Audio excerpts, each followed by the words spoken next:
Uh, Good evening, everyone, and welcome to this special Board of Commissioners meeting this Wednesday, May the 17th at 5 p.m. Um, We typically have one of our members from the ministry give us an invocation. Um, I will give an invocation, and then after that, we will stand for the pledge. So if you will bow your heads, please. Father in heaven, we commit this meeting to you. Come and reveal your will in every aspect of our life and ministry as we discuss the affairs of this county. We ask for your will to be done.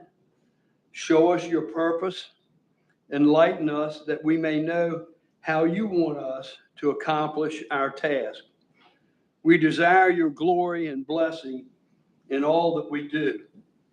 Direct our thoughts, our words, our decisions, and actions towards the right path, and help us stay on track. Let your will be done this evening as we plan and make decisions for our county. Amen. Amen. May we stand for the pledge. I pledge allegiance to the flag of the United States of America and to the republic for which it stands, one nation, under God, indivisible, with liberty and justice for all. Once again, folks, Commissioner Tobin's not able to be with us this evening, and I would ask that you would continue to keep him certainly in your thoughts and your prayers. And Commissioner Couch also is not able to be with us this evening. He had a prior commitment when we established this special meeting for this evening. So with that being said, I will turn the agenda over to the county manager. Yes, sir, Mr. Chairman.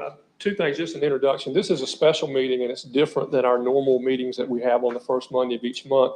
By statute, we're only allowed to discuss and we're only allowed to take action on the items that are listed on this agenda. We can't add anything to it or do anything different because any of those new things weren't put in the notice when we notice it. So we have to limit our actions tonight to what's on this agenda.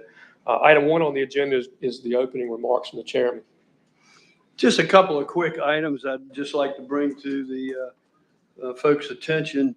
On June the 2nd, the Lost Colony will start its 86th season.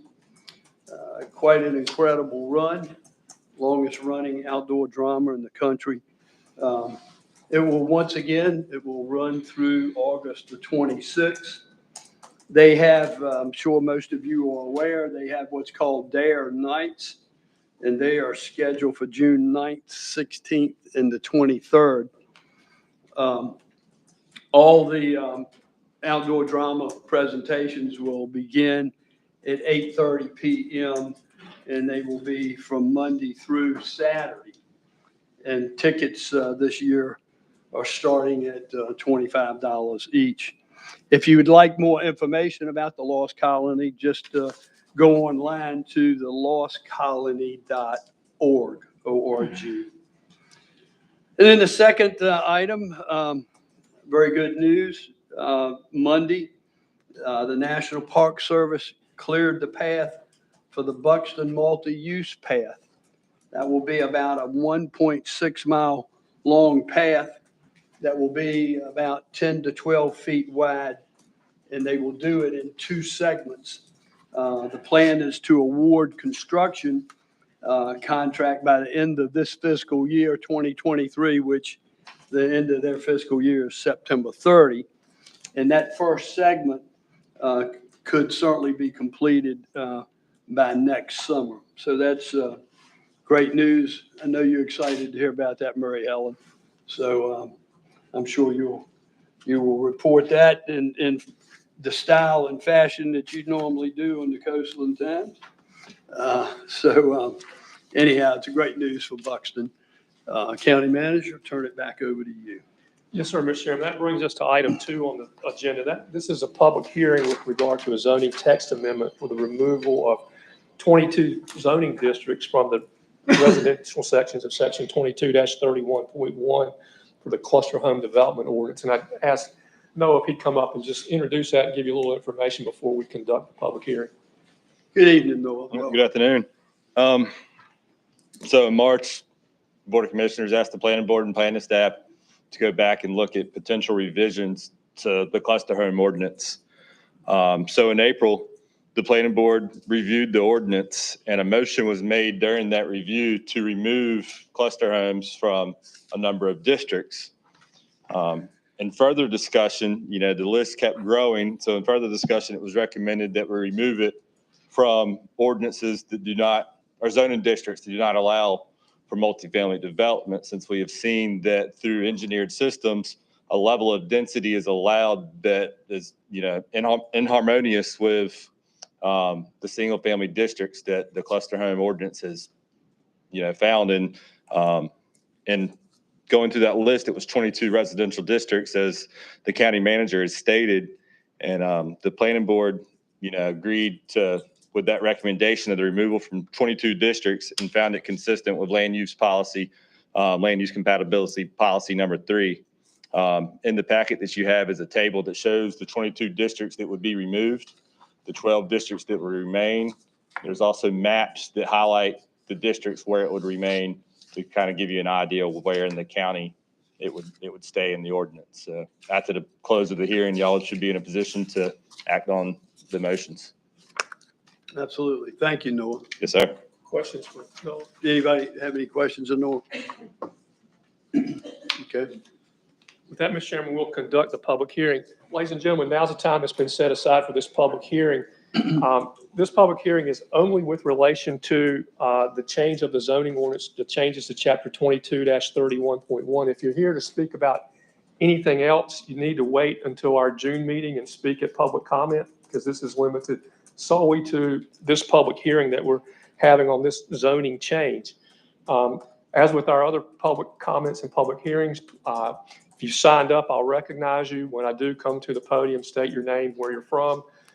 Limit your comments to 5 minutes. The green light comes on when your time begins. The yellow light will come on when you have about a minute left.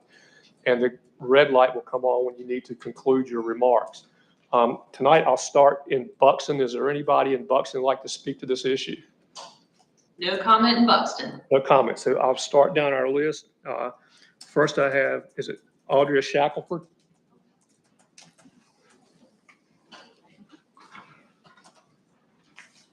Welcome this evening, Ms. Shackelford. Thank you very much, Chairman. My name is Audra Shackelford. I live at 132 Roscoe Road in Wanchese. I'm here tonight to talk to you about removing the language from Wanchese. And the reason being, it's kind of a unique dynamic. I stand before you wearing several hats at the moment.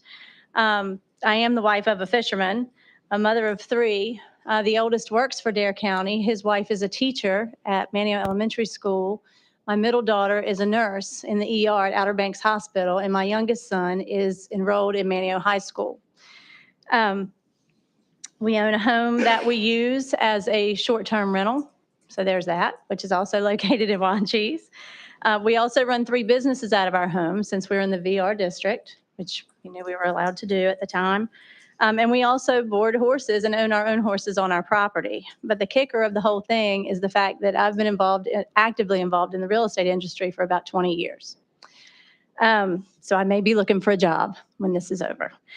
All that being said, as the wife of a fisherman, first and foremost, obviously one of the things that concerns me with regards to cluster homes, and part of the issue here obviously is the nature of the ordinance itself, and it's loosely written jargon that's problematic, and we're seeing that. I think we all are. The development that we're looking at right now obviously pushes it to the nth degree.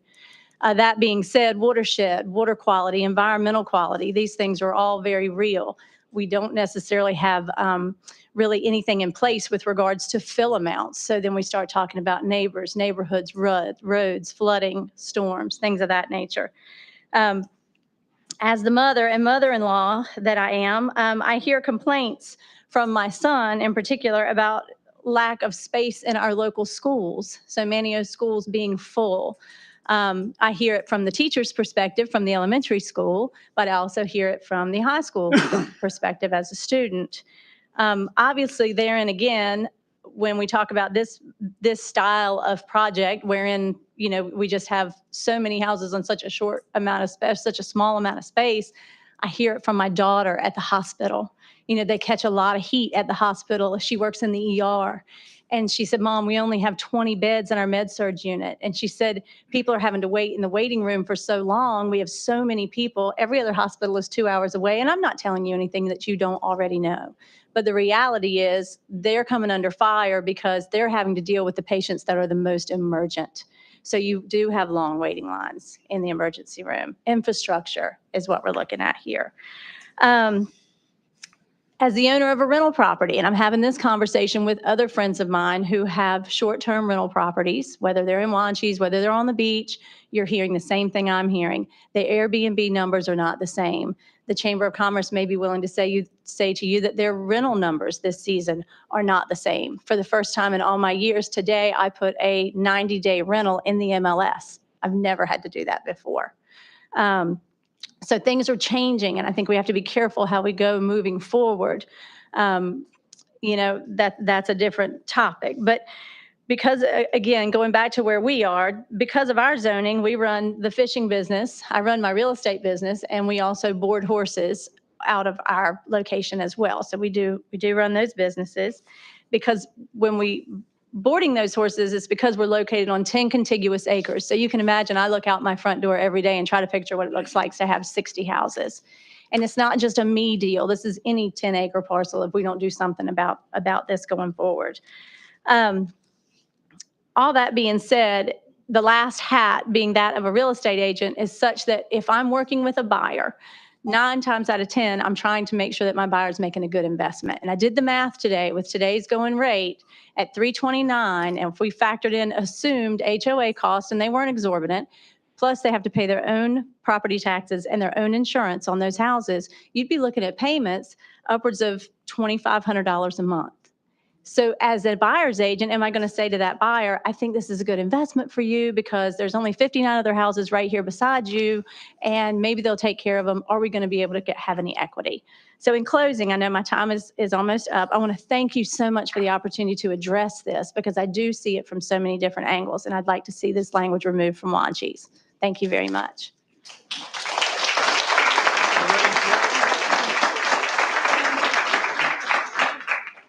Lorraine Tillett. To be followed by Angel Corey. Welcome, Ms. Tillett. Good evening, commissioners and members of the board. I'm here tonight to talk about rescinding the cluster home ordinance from our ordinances. I would just like to just say a few things about Wanchese, as many people have already said over the months of testimony here. But we are a very closely knit community. We're a family community. I live on Old Schoolhouse Road, and I live on property that's only had 4 owners. And where we inherited the property was from my grandfather, who was the first chairman of the Board of Commissioners. And that property has been in the family since the 1700s. And we're a family-oriented community of fishermen, of boating, people having customary residence with their family business on their property. And that's why the zoning was created in 2006 for a dwelling unit as an accessory use, as a customary use for a commercial business. And I would like to mention this that you all may not be aware of, but in 2004, the Dare County Board of Commissioners were very concerned about development in Wanchese. Back in the 2000s and up to 2003, there was a lot of businesses going on. The beach was booming, and we were not zoned. The commissioners had been down there twice in 25 years to suggest zoning to the people of Wanchese. They did not want zoning. They just said, we're not interested. So as time went on, 2 of the commissioners came into my office and told me that they were so concerned about overdevelopment in Wanchese, that housing would come in, it would destroy the area, it would change the character of our village. And could I go down there, because I lived there and my family was there, could I go down there and talk to the people? And again, and I have said before, and I'll say it again, that I said that I would be glad to do it. But humbly, I ask that you let me do it. Let me hold the meetings, and we will prepare something that the people want. They live here, and this is what they want. We worked 2 years on it. They did not have any input at all. I asked them if we could just do it our way, submit it to the planning board for critique and approval. And they did, and there was very few changes, mostly grammatical error there. We had public hearings. They came to Wanchese. And it was just a wonderful experience. And we went road by road, and everybody came in on their road, and they said, this is what we want. They did not want double housing. They did not want realtors to come down there, buy a piece of property, and then build an accessory use in the backyard and have 2 rentals. And we were protected. We were the first accessory dwelling unit ever created. The state of North Carolina in Raleigh just picked it up in 2016. And so we have a milestone here, and we want you to consider that. And I thank you for listening to us and for your heartfelt concern. I know that you all have been concerned. The planning board has been so concerned, and we're just thankful for that. And we appreciate what you've done and how you've helped us. And we just ask you to do the thing and rescind it from the ordinance, and whatever you send back, that you think carefully about what you're going to allow. And perhaps you could have small cluster units, but have them on 15,000 square feet. You know, there's nothing wrong with that. Having the right setbacks, having a play area for the people, having an area for the trash to be protected and shielded. So I just hope that you think about that, because 15,000 square foot is not a big lot for a housing development that people live in. So thank you so much for your time. Thank you, Ms. Tiller.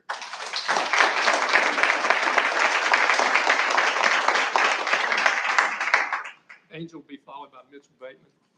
Good evening. I'm Angel Corey. I live at 230 Mother Vineyard Road on Roanoke Island on the north end. And in that short stretch from the curve in the road to Scuppernong, there are 12 houses. And in view of the 400-year-old mother vine, there's a piece of property that could be developed under this ordinance to have 24 houses, where currently there are 12 houses. And so I think that you're seeing with what's happened in Wanchese, unfortunately, and Mans Harbor, the results of the way this ordinance is written. And I would ask that you rescind, that you go forward with the planning board's recommendation to remove cluster housing from residential areas. I would encourage you to also consider the fact that if you read the intent statements in the zones on the north end that include multifamily, if you read the intent statement, that's not in there. But at the very least, if you do what the planning board has proposed, it would be a huge improvement. I would also ask that you encourage the planning board, which has done a very good job of being responsive to your suggestions and requests, to act very expeditiously to rephrase and rewrite the ordinance for cluster zoning where it's going to still be allowed in districts on Roanoke Island, so that they talked at their last meeting about scalability and some type of formula that maybe would keep what's happening in Wanchese from happening in other areas on the north end of Roanoke Island. I'm not here to speak about other areas of the county. I will leave that up to those neighborhoods. I'm here to speak on behalf of myself and my friends and neighbors on the north end who have watched with great alarm at what has happened in Wanchese and on the north end. So I would just ask that you vote tonight to pass what the planning board has recommended and to encourage the planning board to rewrite the zoning for cluster housing as it currently stands. Thank you very much.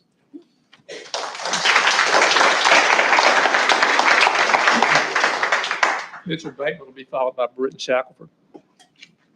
Welcome, Mr. Bateman. Good evening. Welcome. Thank you, Mr. Chairman, board members, planning staff, Mr. Alton. Thank you for the opportunity to address this group again. I'll be quick.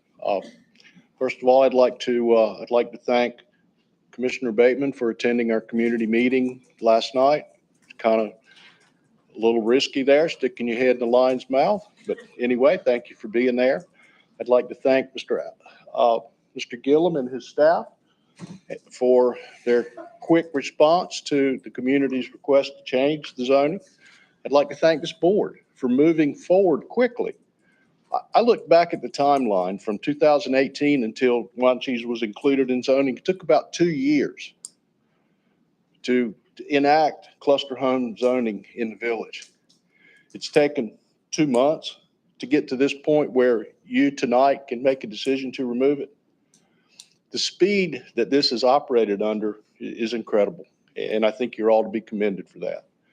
I will just say, I would like for you to remove the cluster home allowance for the village of Wanchese. Thank you.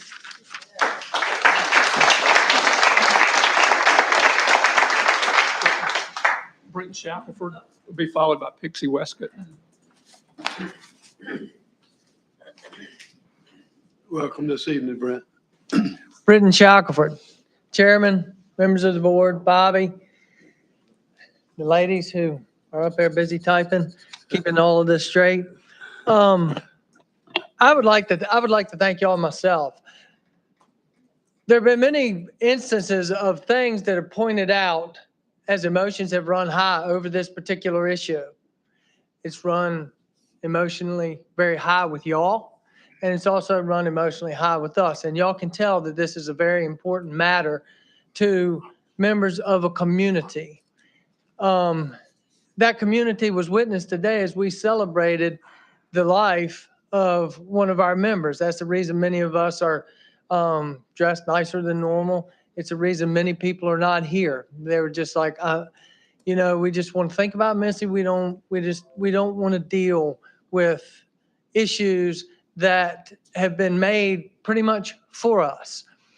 As commissioners and as people who serve the public, you have to have a very altruistic attitude. It can't be something that you have something in it for. I was privileged to be the president of the North Carolina Watermen United, and y'all heard from me many times about issues that concerned us. And y'all have always been very amenable to working the best that you possibly can to help us. We have a channel, as you pointed out, Bob, we have a channel that's maintained now that we can come and go without worry. We had a huge meeting here one time about using funds from occupancy tax to try to just emergency dredge just so that we could get to the ocean. And y'all have heard and y'all have taken part in working for decisions for this county. And I appreciate the fact that how will these decisions impact our children and families? That's a very important part to us because the community is made up of those people. And as the president of North Carolina Watermen United, we were tasked with pulling a lot of different oddball people together. Y'all know how fishermen are. It's recreational fishermen, it's large mesh inshore gill net fishermen, it's offshore drop net fishermen, charter boats, recreational boats, long line boats. And the first thing that we did when because we would hear it, there was an issue, there was a conflict, is we said, okay, look, let's pull everybody together many times at the community center in Moncheese, and we discussed those issues before the state got involved, before the federal government got involved, before anything like that got involved. There would possibly not be an outcome that all of us could live with. And I think that that's important and it's vital in what y'all are doing here tonight. I appreciate that big public notice that was in the paper. I do feel like it should have been done, you know, when we first started discussing this, so that we didn't get so far down the road that people were just like, file it. I'm just not voting for any of them. I'm just, you know, I don't care who it is. I'm voting for anybody but them. You know, but that's going to discount the good that y'all have done. And I don't think that that is, I don't think that that is the way that we need to proceed. This meeting here tonight and the speed in which y'all have encompassed the decisions that were made that deal with our community and other communities in the county is commendable. And I do appreciate that. And I hope that you do the right thing. Keep that altruistic attitude and remember that you're voting for our families and our children. Thank you very much.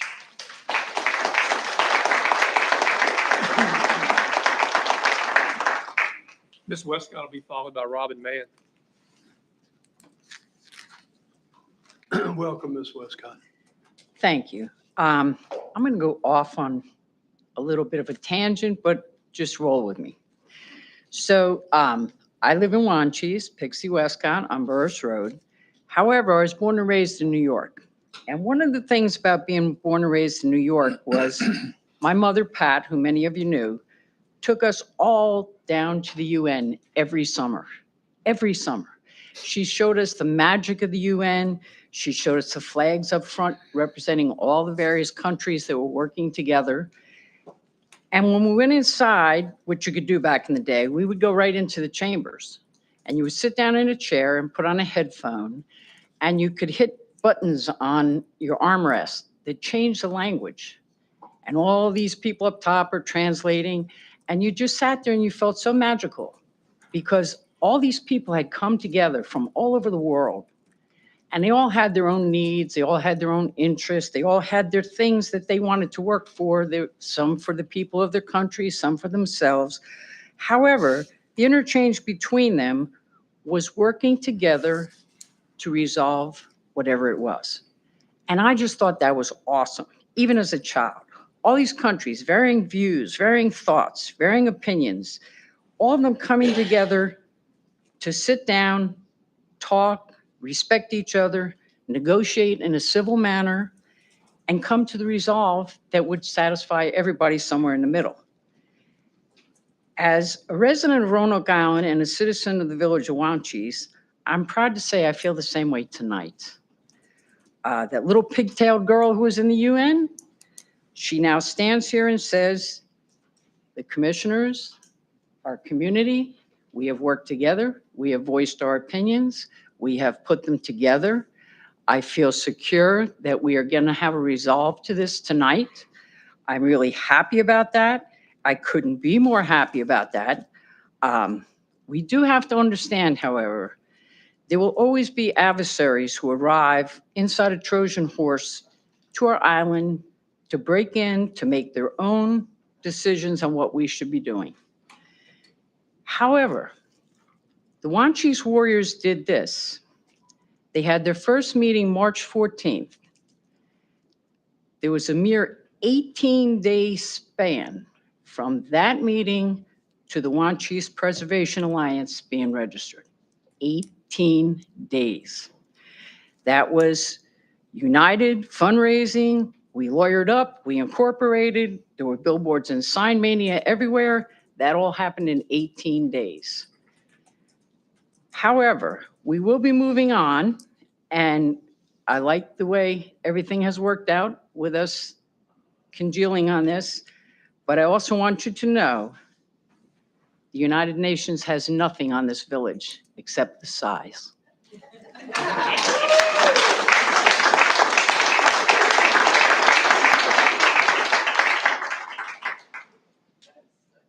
Mann will be followed by Joseph Willis.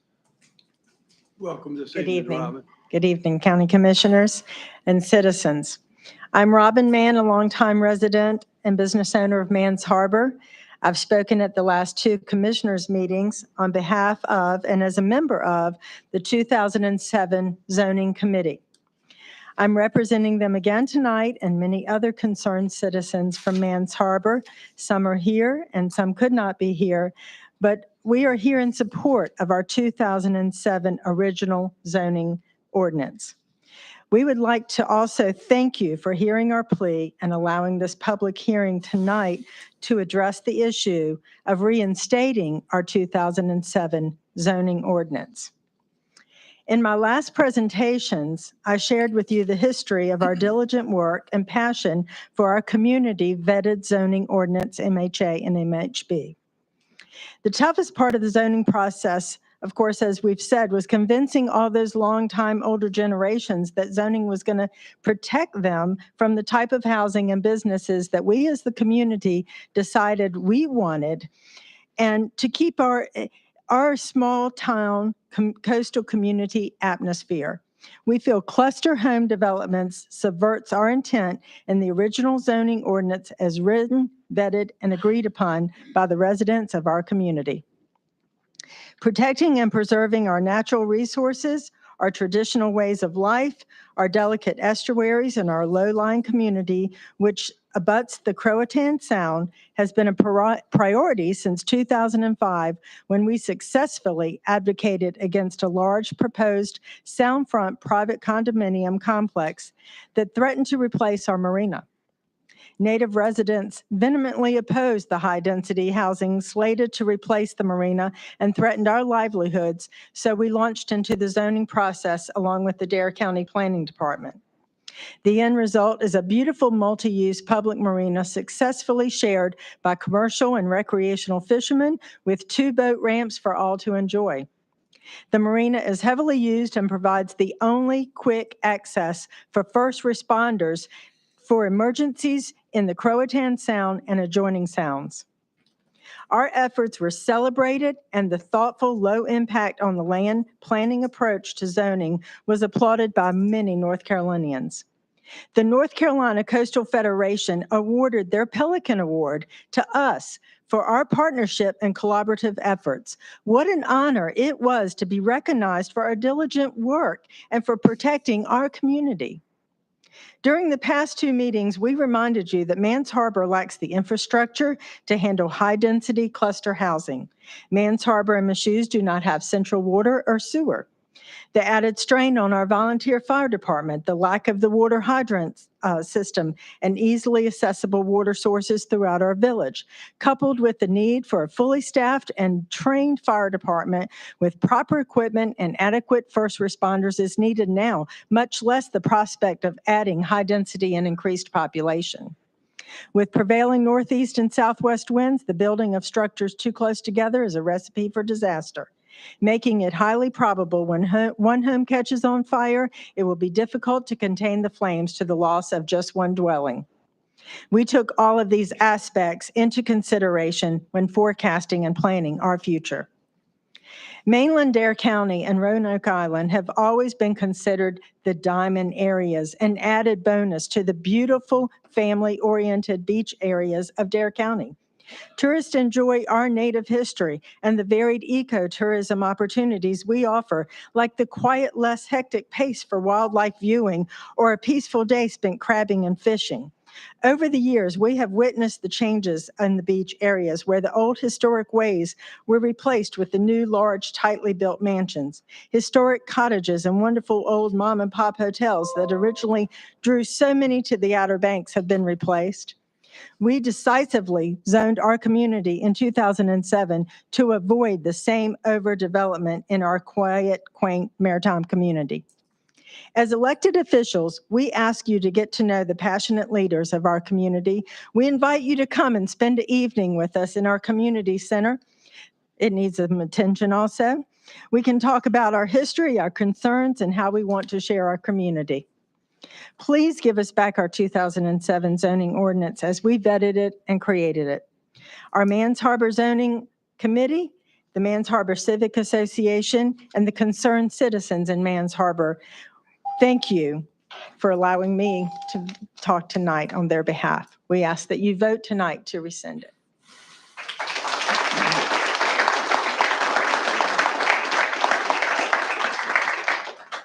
Mr. Willis will be followed by Lynn Davis. Welcome, Mr. Willis. Thank you. And thank you all for having us and listening to us. And I just have a question is how did y'all feel to be owned by Brad Alexander at the beginning of the last month? He owns y'all. He rolled right over you just like Barn Hills pavers over on the beach, flattening you out. Just, if they don't get what they want, they get the vibratory roller out and pack it down. So that's what I see is going on here. You only have yourselves to blame. You passed an ordinance that was so poorly written that there was nothing that y'all could do. You did it yourselves. Now, it's just like on the way to work this morning, saw a possum in the road being run over. The vulture there pecking him out. The rest of the vultures are sitting there waiting to get a piece of the action here in Dare County for these cluster homes.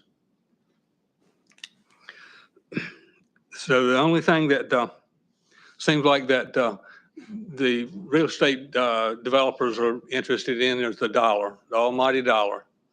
And we all got to have dollars to live, but money ain't everything. And y'all probably know that a camel has a better chance of passing through the eye of a needle than a rich man has of going to heaven. So think about those things. You say that you're being pressured by the Chamber of Commerce to provide housing for people. Why don't you make it a prerequisite that for any business anybody that builds a business, they have to build housing to support that business? It's just common sense. You can't keep going and going and going and going. There's got to be something to support it. They created it. I think they need to help fix it. So why do you need a cluster home ordinance? I don't think we do. Dare County doesn't have the resources, the water, the sewer or septic. People are having trouble with septic systems as it is. The roads to support all this exponential growth that's going on. So please stop it now while you got a chance. Just get rid of it altogether. Don't have it anywhere in Dare County, nowhere. Just forget it. You've already changed zoning lot sizes in Wanchese so you can have more houses. You changed it from 20,000 square feet to 15,000 so you can get more houses. So what I see for that is more money for y'all to spend for whatever you want. You're trying to make Dare County bigger, not better. That's my opinion. So when the colonists came here in the 1580s, you probably know that Ralph Lane said, this is the goodliest land under the cope of heaven. No more. It's over with. It's been ruined. So I don't know why you're trying to do this, but anyway, I'm definitely against it. So you also know that the natives got restless and the white man disappeared and the natives are restless.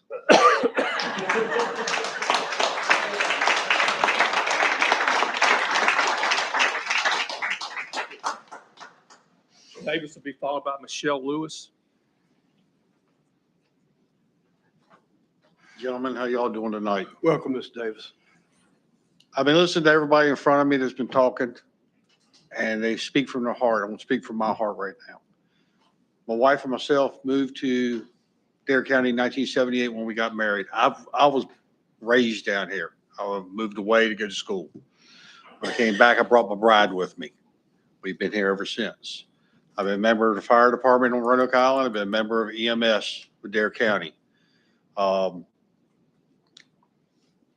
department right now can't handle the amount of calls there are in Roanoke Island. Simple as it is. It's all volunteer service.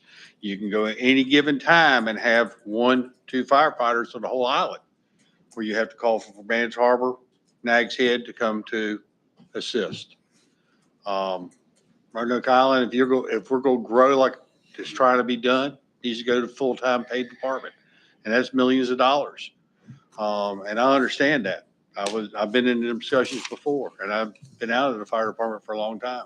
Mr. Willis was engineer with our fire department for a long time. I like to see y'all rescind it. Go back to what it was originally set up by Ms. Tillett. It got turned around. I like to add y'all put in the Coastal Times this time so everybody saw it. Of course, everybody knew what was going on. But I really do hope you guys rescind it and get it back like it was, and get it back to the planning board and go from there. Thank you.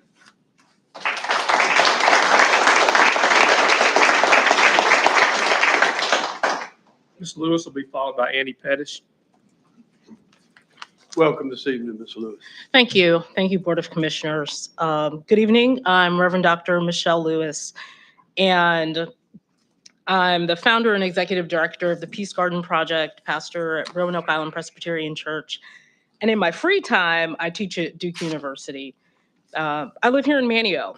I'm from Manio. My family's been here for generations. Like a number of the people in this room, we can trace our ancestors back to the indigenous people that were here, and I can also trace my ancestors back to the Freedmen's Colony. And I live not far from R2 on the zoning map, and I urge you to support the Planning Board's recommendation. I'm concerned about there being a lack of infrastructure to support the proposed growth on Roanoke Island. Roadways through town are already overcrowded. The schools here on Roanoke Island are bursting at the seams. Our community's emergency services are doing their best to keep up, and a growing population means that we also need an assessment of our emergency services here on the island. Not because our emergency services are taxed, I also serve on the Town of Manio's Police Advisory Board. I was the chair for the last 2 years, and I'm currently the vice chair. And our policemen also assist the county, the sheriff's department, but they're doing everything they can. And they used to kind of get an off season, but they don't really get an off season anymore because of the growth that's already taken place. And the county can't control how many people move into and live in a home after it's built. While I was out campaigning last year when I was running for United States Senate, I knocked on a door of one of the houses on the beach, all Outer Banks tags. They were all local people. There were about 15 people in this house eating breakfast that invited me in, and they all lived in this 3-bedroom house. And so, as we think about planning and what that means, we also have to understand and recognize that once someone buys a house, you can't tell them how many people can live there. If people decide that they want to be 20 deep in a 2-bedroom house, that's just what it is.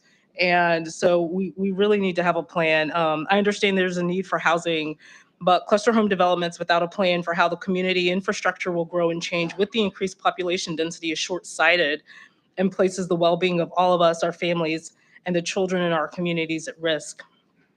I also strongly encourage the county to have environmental impact assessments conducted before draining and filling any wetlands, and making these mandatory for anyone seeking to build on a wetland or in proximity to wetlands here in the county. Here in North Carolina, more than 70% of the species listed as endangered, threatened, or of special concern depend on wetlands for survival, and here along the coast, wetlands are vital to aquatic species. And in addition to providing habitat for these species, wetlands serve a number of purposes in our communities that include but aren't limited to recharging drinking water sources such as wells and aquifers and adjacent groundwaters, reducing the level of contaminants in our groundwater, enhancing and protecting water quality through chemical action by the removal of nutrients and by the retention or removal of sediments or organic matter, and moderating the adverse water quality effects of soil erosion and stormwater runoff. and they also contribute to the protection and improvement of water quality. And our wetlands also serve as shock absorbers during our storms. So that's really important because we do have storms. And as the climate continues to change, I know some people don't believe climate change is real, but y'all, we can see the weather patterns changing. And as this happens and we have more storms, we're really going to need our wetlands to make sure that we're not flooded out all the time here on the island. And I'm sure there are environmental students in programs when I talk about environmental impact assessments and them being done by impartial third parties. We could look to schools to help us with this so that we're not spending tons of money to do it. Nicholas School of the Environment at Duke, maybe UNC Wilmington, North Carolina State, UNC Chapel Hill. I also sit on the board at Yale School of the Environment and would be willing to help make those connections with them if that was a route that was decided upon to get this done. And, you know, I want to end with many of the people in this room won't still be here in 20 years, you know, when we look around. And that's just the reality of when we look at life cycles. But the children in our community will be here. The children will be here. Some of you have grandchildren, they'll still be here in the community. And we have a responsibility to make sure that families are cared for and the environment is cared for as well. Thank you.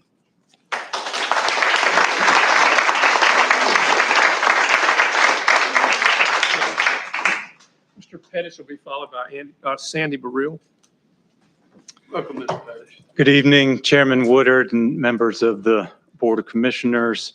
It's an honor to appear before you again. My name is Andy Pettis of Pettis Law in Raleigh, North Carolina. I've been practicing land use and zoning for approximately 17 years now, and I would not deign to come here and talk to folks in Dare County or Wanchese about what's right for their community. Y'all know far better than I do.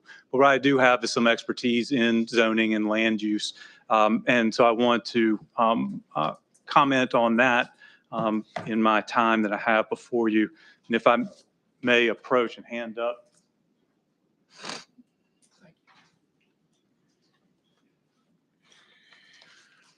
This is just an excerpt of the cluster home development standards that are from the Dare County zoning ordinance on the first page. And then on the following page, I have an excerpt from Professor David Owen's Land Use Law in North Carolina, 3rd edition, the most recent edition, that addresses special use permit standards. And I want to note maybe helpful that I've been here for all the meetings, the special use permit meetings, but I did not participate. I spent a lot of time speaking with the leadership of the Wanchese Preservation Alliance about my analysis. And it was that the standards within the special use permit within your ordinance were objective. They're ministerial. And what the case law says, what the courts have said in North Carolina is that if an applicant in a special use permit application puts on competent material substantial evidence in support of those criteria and there is no evidence contra, then that permit must be issued. And that's really what we faced here, was that there was no, when the standard says that houses have to be 15 feet apart and you have a sealed set of plans that shows those structures being 15 feet apart, there is no evidence contra that can come in that could be a basis for a denial. And so it would have been a waste of a lot of folks' resources for me to try and prepare for and bring in experts and discuss this when at the end of the day, this, even if I were, and I don't think I'm even this good, able to persuade the board against these very clear criteria in approving this, this would have been one of the most likely to be reversed decisions on appeal that I would have come across in 17 years of practice.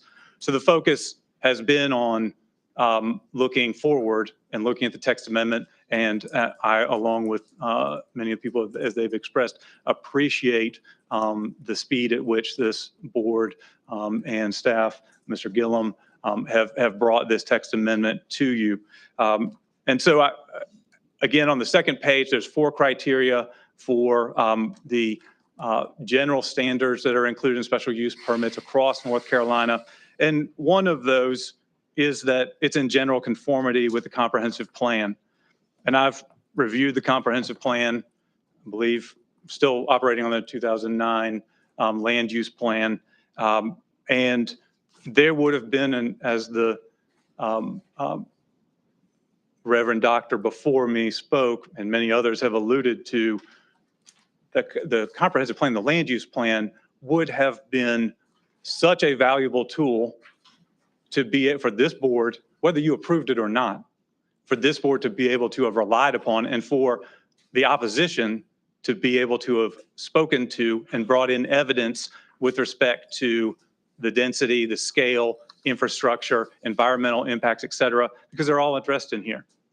And so in closing, I want to respectfully urge you to pass this text amendment before you tonight.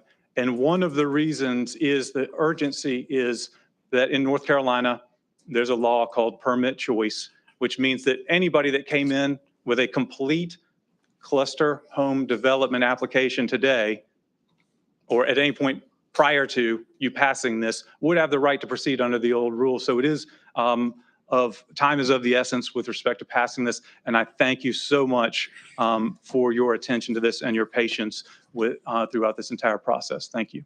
Thank you.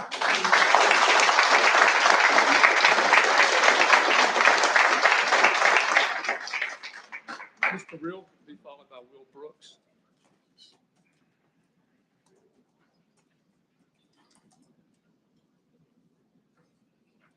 Hi, my name is Sandra Burrell. Thank you for your time. First, I would like to thank the Planning Board for listening to our concerns and sending the cluster home ordinance back to you all for a public hearing to rescind it out of unincorporated Dare County. I would also like to ask the Board of Commissioners to see that the notification process be changed.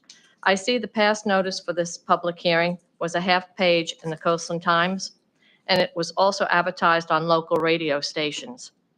This was excellent, and I only wish it would have been done in 2018 when the zoning was changed. If it had, we all would not be here in this mess today. I think it would be a good idea if you posted signs in the community when there are changes to the zoning ordinance like the town of Nags Head does. I ask that this board rescind the cluster home ordinance, and thank you for your time.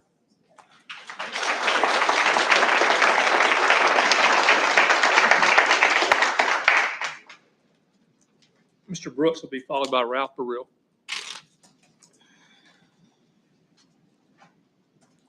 Welcome, Mr. Brooks. Thank you, Chairman, and thank you, Board. Just thank you for all of our staff that's here, whether it's concerning this council, the Planning Board, anyone else. I live in Wanchese. I would like to see the ordinance rescinded for the cluster homes. But my primary reason for wanting to stand up here is just to ask if I can say another prayer for y'all, because I don't want to forget that we as believers and we as a people need to continue to pray for our government on any front. Because God says if we want peace, that we need to pray for our government. And I believe that we all would like to have peace as we go about our day and actually work together. And y'all have done a great job, I believe, in that regard. And I'm actually really thankful for living in Wanchese and the fact that we've kept our cool for the most part the way that we have. So is it okay if I say a quick prayer for y'all? Absolutely. All right, Father God, I just thank you so much for this day. I thank you for being a daddy. I thank you for being the lover of our souls, for being our creator. I thank you for, God, I just thank you for Wanchese, for Dare County. I thank you for the people. God, I just thank you for your hearts for your people, God, whether it be on this board, whether it be the people that just live in the community. Lord, we all play a part. You knit us together in our mother's wombs, and you have designed us to be exactly as you created us. So, Father, I just pray that our hearts are continually poured out into you, God, as you pour into us. And I pray, Lord, for our government, Lord, our local government tonight. And I just bless them, God, that you would continue to just rain your wisdom upon them, God, that you would bless them in every manner and every aspect of their life. God, that you would just give them the strongest convictions for any decision that you would have made. And Lord, I just pray that your grace remain upon them, and that, God, just we as the people would continue to honor them as our government, Lord, that we would stand up and fight as necessary, God, but we would just do it in a manner that you would have us do it. So, Lord, I just thank you for their blessing over us, Lord. I just thank you for their hearts this evening. And God, we just continue to just bless them, just bless this community, bless this county, God. And first and foremost, I actually pray that we will learn to bless you in what we do. So, God, teach us to bless you in all that we do, God, and teach our government continually to bless you in their hearts and their decisions. So, Lord, we just give you all thanks, all glory, and all praise. In Jesus' name, amen. Amen. Thank you.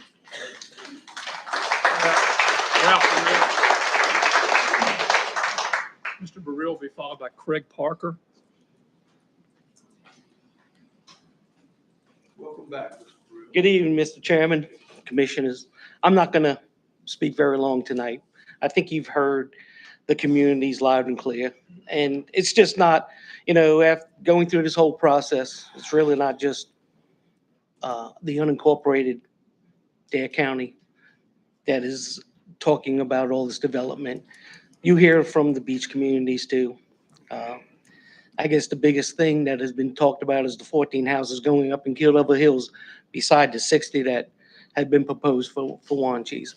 So I thank you for the speed that this all came about. I know how the wheels of government kind of grind pretty slow, and this went very quickly.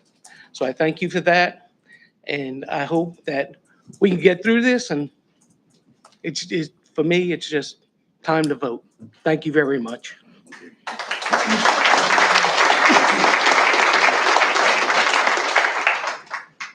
Mr. Parker will be followed by Connie Bateman.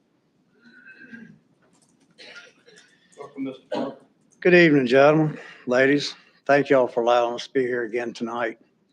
It's just when Ralph was sitting there talking, I was getting kind of thinking that there's 10 acres of property to put 60 houses on it.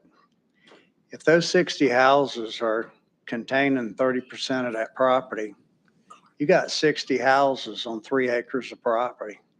Let that sink in. That's terrible. I know we have a housing need in Dare County, but I don't think this is the way of going about and doing it. We keep trying to figure how to get more people to come down so that we can make more money, that our businesses prosper. And in the long run, this is what we're paying for. We grew too fast for our own pants. So now we're wearing short-legged pants and we don't know what to do. So we turn to y'all. And I think y'all too have been caught with your short-legged pants and didn't intend to be that way. And I'm sorry that it did happen that way, but I know now maybe we're going to have to let this guy build these. Maybe he won't. But maybe nobody else will get a chance to do this again in any other parts of this county. The 3 main townships over on the beach, no offense to anybody, but that's like 3 fat boys that ate all their candy and now they want to come over here and eat ours. They have no more space to do anything with because they want to hold on to what space they have that they can put in these gigantic houses and businesses and whatever else and not leave any of it for housing for those employees. I know several of the restaurants have houses for their employees, and I guess that's what they had to do to have people to work their business. You ride all up and down that beach and everybody's got a for hire sign. Man here in Manio is trying to hire somebody to wash boats and cut grass for $15 an hour outside in the sunshine, whereas Dunkin' Donuts across the street will give you $14 an hour just hand coffee out of a window. So I know we need houses and everybody needs employees, but I don't think these cluster homes are going to be the answer to that. I don't have an answer. and it may be over in Columbia to build housing over in there. You know, you go to a lot of these bigger beaches, Virginia Beach, their homes all along the beach, they're inland. But their beaches are so crowded in the summertime, you can't find a place to put a tile if you don't get out there early. And that's what we're becoming. I can remember when I was a little boy and they first built the bypass. The only two things I remember being on that bypass was the circus tent and somebody had a little go-kart track in the sand dunes. Other than that, there was nothing else there. Now look at it.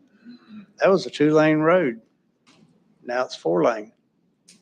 There was no traffic on that road. I know none of us have the answer tonight, but hopefully we won't have to be here to go through this again. And I just hope that y'all will rescind this thing so that it can never happen again. And if there's any way, whether it's with you or with the planning board, if Mr. Brad has to come back to the fountain for changes, I hope whatever the changes he comes back for will be a reason to say, no, can't do that. Thank y'all.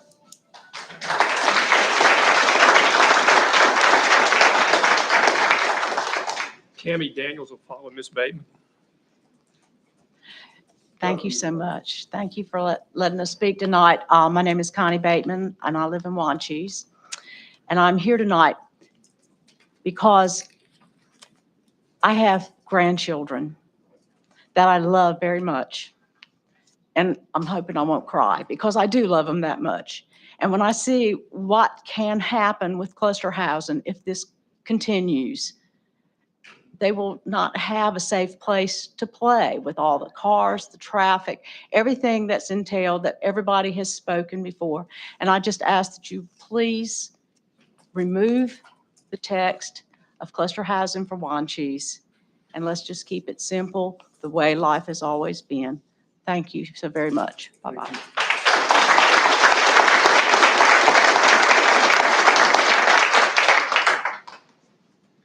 Ms. Daniels will be followed by Ken Mann.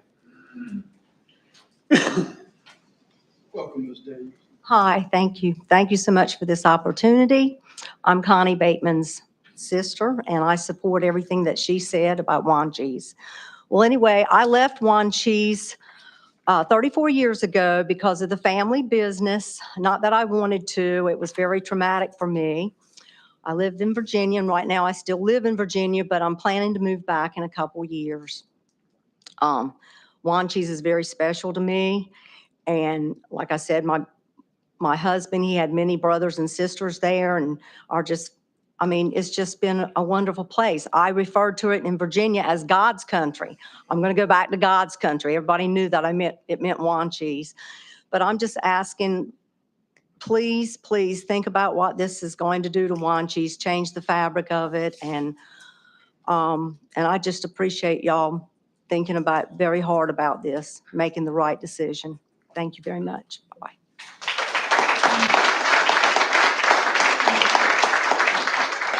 Mr. Mann will be followed by Rex Mann. Welcome, Ken.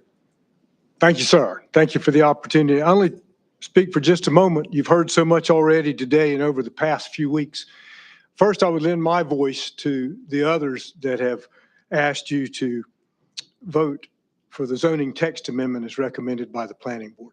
Second, I would encourage you as you go forward to move very slowly.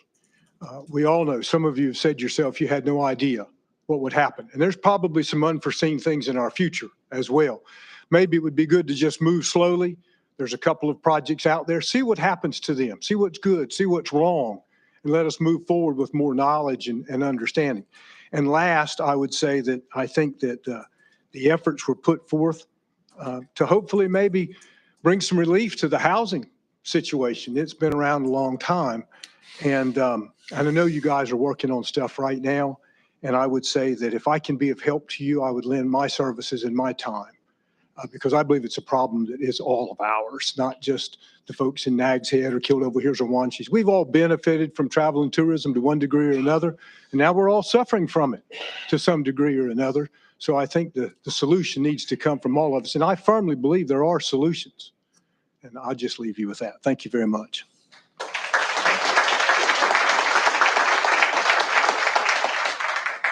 Rex Mann will be followed by Laurie Tillett. Welcome to this meeting, Rex. My name's Rex Mann. Good afternoon. Good afternoon, Rex. Good afternoon. Yes, sir. It's been a learning experience for all of us. I don't think any of us knew where it would go. A little bit about growth. I've seen growth in my own business, and I had a gentleman that was driving from Virginia for about a year to try to find a place to live, so I understand that. And he drove from Elizabeth City, and he finally found a place in Stumpy Point that he could afford to live in, which is close enough to Wanchese. But as I grew in business, I purchased more trucks and another shop. And one afternoon, I took a trip to Virginia, and I looked around, and I said, I think this is enough. I'm happy now. And if we don't get a grip on things, it's like when my mind saw those cars in Virginia like a bunch of busy bees. Too much opportunity. Well, there's enough opportunity, but not controlling what we have, then it's not a special place anymore. I guess we're the first place that man flew, right? So it needs to be a nice place to get through. You don't need to be in traffic for 2 hours from Nags Head to Kitty Hawk. So we've got to get control of the growth. The housing thing has been going on a long time, but how much do we actually want? And can we actually solve the problem? Will you ever solve the problem? So you just get it back the way it was, and then we try to work together. I learned a lot through this. I think you guys learned a lot through it, and try to have vision as we move forward to keep from ever getting ourselves backed into a corner like this again. And being humble is a big part of it too. I was a little angry at times and felt like you, Bob, were, not on our side, a little humble. That's a cheap price. I'd like to have one. Things like that. That didn't help us. You heard the public comments. That just made the fire rage, So I know that you put as many conditions as you could, but we know that in the future, vision and strict standards and keeping that property so that when you ride into whatever village, whatever town, that it looks the way it has for years and not like Virginia. That's what we want. So let's change her back, please. Thank you.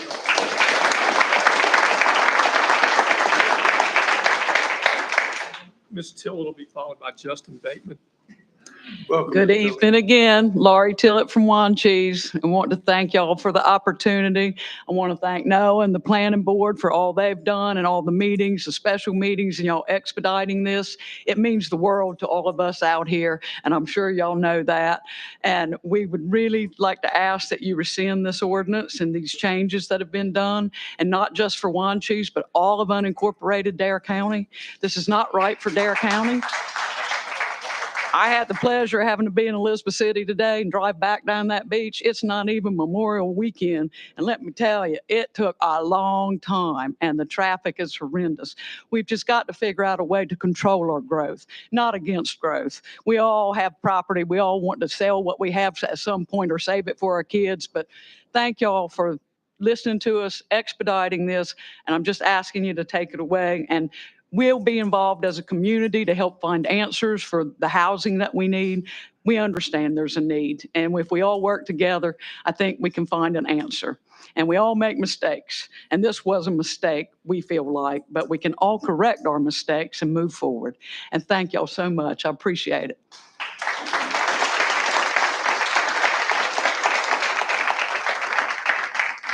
Mr. Bateman will be followed by Mikey Daniels. Welcome, Mr. Bateman. Good evening, gentlemen. Thank you all again for the opportunity to come up here and speak again. So I want to start by apologizing. Last time I was here, I was a bit brash, kind of fired off some shots at some of y'all, and I kind of spoke just off the top of my head. And I'd said when I was in the last time I was here that I didn't want to upset my mama. Well, I asked her when I was done, I said, Mama, how would I do? She goes, well, you probably shouldn't have said this. And I was like, all right, Mama. All right. So I want to apologize for just really firing off at y'all kind of unfairly. There's a lot of things that y'all do behind the scenes that we don't see that it all kind of all works together. So I just want to firstly apologize. Secondly, want to thank y'all for really moving forward with this process, these hearings, I mean, yeah, the cluster home ordinance being put in place or whatnot came about, over a couple of years, but, just trying to really listen to us and respond to us this fast in a couple of months has been incredible. So thank y'all for giving us the opportunity to come up here and speak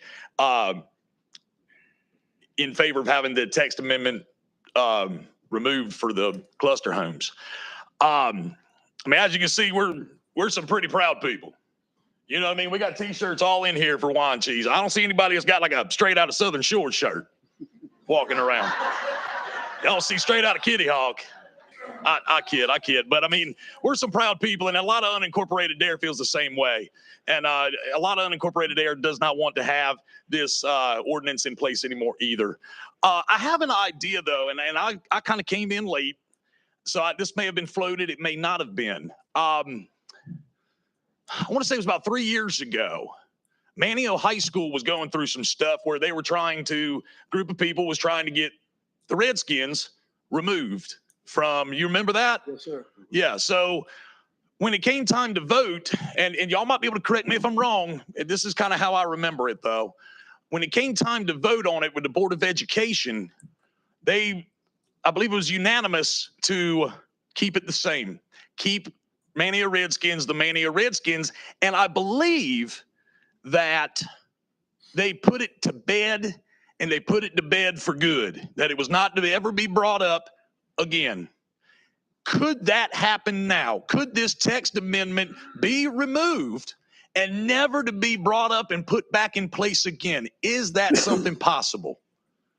Because if so, I think a lot of us would really appreciate it. Okay?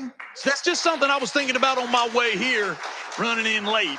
And I didn't know if it had been brought up because I missed some of the comments early on. But if that is something that can be done, we'd really like it if y'all would consider it. Thank you so much. Appreciate y'all.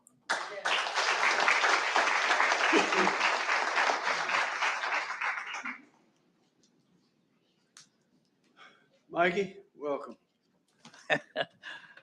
Well, thanks. Glad to be here, but we've come a long ways, and I thank you for what you're doing here. But I've been always thought that way. I've kind of a little aggravated one night here. I got up and left because it's getting on my nerves. That don't take much, But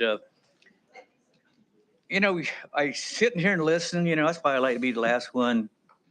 Y'all got a lot of things here. We were all got everybody's got a different idea. We want to do this and do that, and what is the vision? What is your vision for Wine Cheese? What are we supposed to do?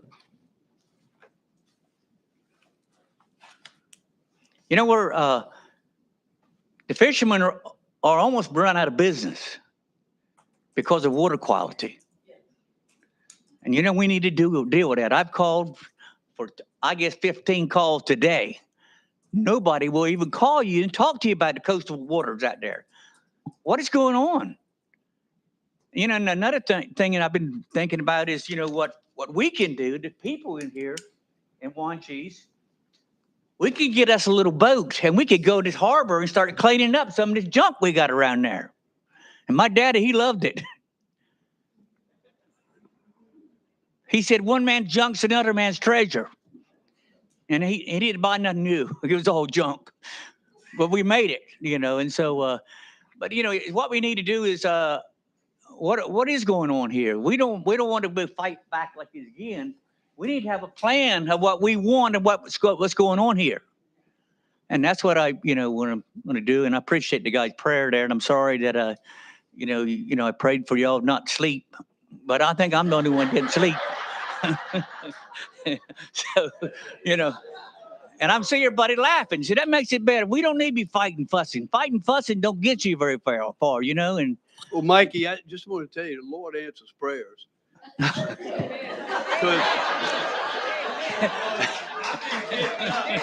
I've been getting up to it. You better be careful what you ask for, huh? But it's we're all good people. It don't take much to get us going, and it's like, thinking about the fishermen now, we talk, with the fishermen, say, well, how are you fishing? What are you doing? What's going on? You know what they're saying? We're hiding more than we're bringing in. You see what's happening? That ain't no way for a feller to make his living there, or to do that there, to put them in coolers. Is that fair? Is that the right thing to do? No, it's not the right thing. We need to do what's right. And so by there, if we can get some water quality, better water quality coming in our sounds and in our creeks and rivers, and I think we need to volunteer again for some of these people here. Me and Mitchell, we don't do nothing. So, so we can, we need to clean up, and then we need to take our part. It needs to be fixed. Okay, well, thank you, and there's one other thing I know. I don't want to say nothing negative, but I hear rumor there's a lot of money for the beach nursing. I'm not going to say about it, but that's a problem too. And I don't know if I told all of you there. I'll tell you one day. I went down to looked at the bridge just south of Rodanthe. I walked underneath there. There's no dune there. I walked clean to the ocean by myself. Walked clean back to the marsh. We got a dredge boat now. We say, why don't sand is a very important thing for Dare County, and so we need to get it and get it back, and so we could dig that out. They tell me right now that the ocean is 10 inches higher than the water in the sound. So you see what's happening? We've got the beach over there. They're 18-foot dunes. How is any water going to get in back and forth? It ain't. You see what's happened? That ain't what the dunes were. The dunes were, they made them. They're man-made. And you're one group, but there's got to be ways to be thinking of how we can do it to make it better. That's what and I want to help. I want to help you do something. I want to volunteer. Who can we go tell these other people? We know where the trash is at, but we need to go pick it up, clean it up, and put it in a dumpster where it needs to go. Thank you very much. God bless you. Have a great day.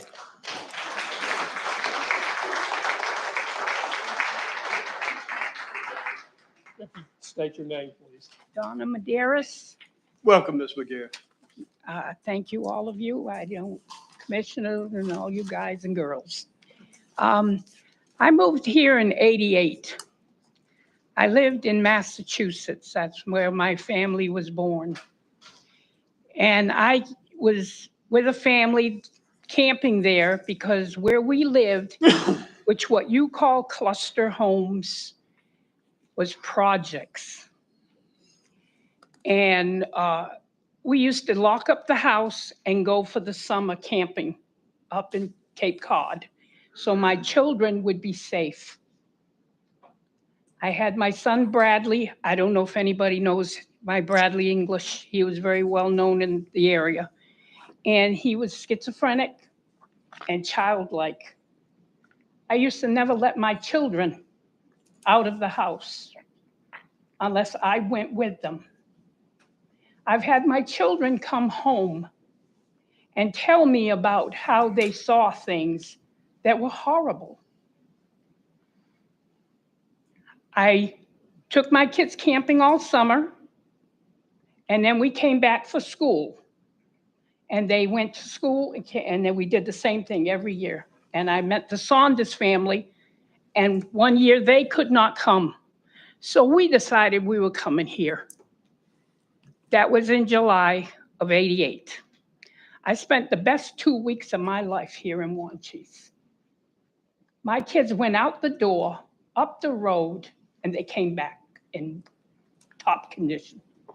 Especially my Bradley. He was a target for anybody. He was a target. Now, we've had our criminal stuff down here, yes, but not many people get away with it down here. But I have not had it in my front yard. We have lived here all these years. I don't think I've been home but 5 times, and I kissed the ground the moment I came back. And it usually was for funerals, so that wasn't a very good idea, but I have had a family here. I would not have survived my life not living here in Wanchese. And I've been here with such beautiful people. I have never seen it. I lost my husband 23 years ago. My sister thought I'd come back. I said, no, this is my family. They helped me through that. My Bradley passed away in June last year, and I could not have done it. He was safe here. He was safe. And projects, which is what you call cluster homes, are not safe. People, I don't care how educated you are, once you pile them together, things change. They change. They get crazy, they rob, they steal, they murder. I don't want to see my home where I can't go out. I don't even have to lock my doors. I've never had any issues with anybody. We've had our problems. We're not angels here. We've had criminal stuff and all. Usually it's crazy people that come from up north. Yeah. But this community has been, Dare County has been a blessing. This is a piece of heaven. I've been blessed to have a piece of heaven before. Hopefully I have the true heaven with the Lord. God bless all of you. And I pray you make the right choice. And I'm talking for all children. I've been a nurse for 40 years. For all children to be safe. I have grandchildren here. I have my oldest, my 3 kids left that live here. They don't even want to go anywhere else. This is home. And I thank God every day. I've told people I thank God every day for the blessing of finding this place. Thank you very much. God bless all of you. Thank you.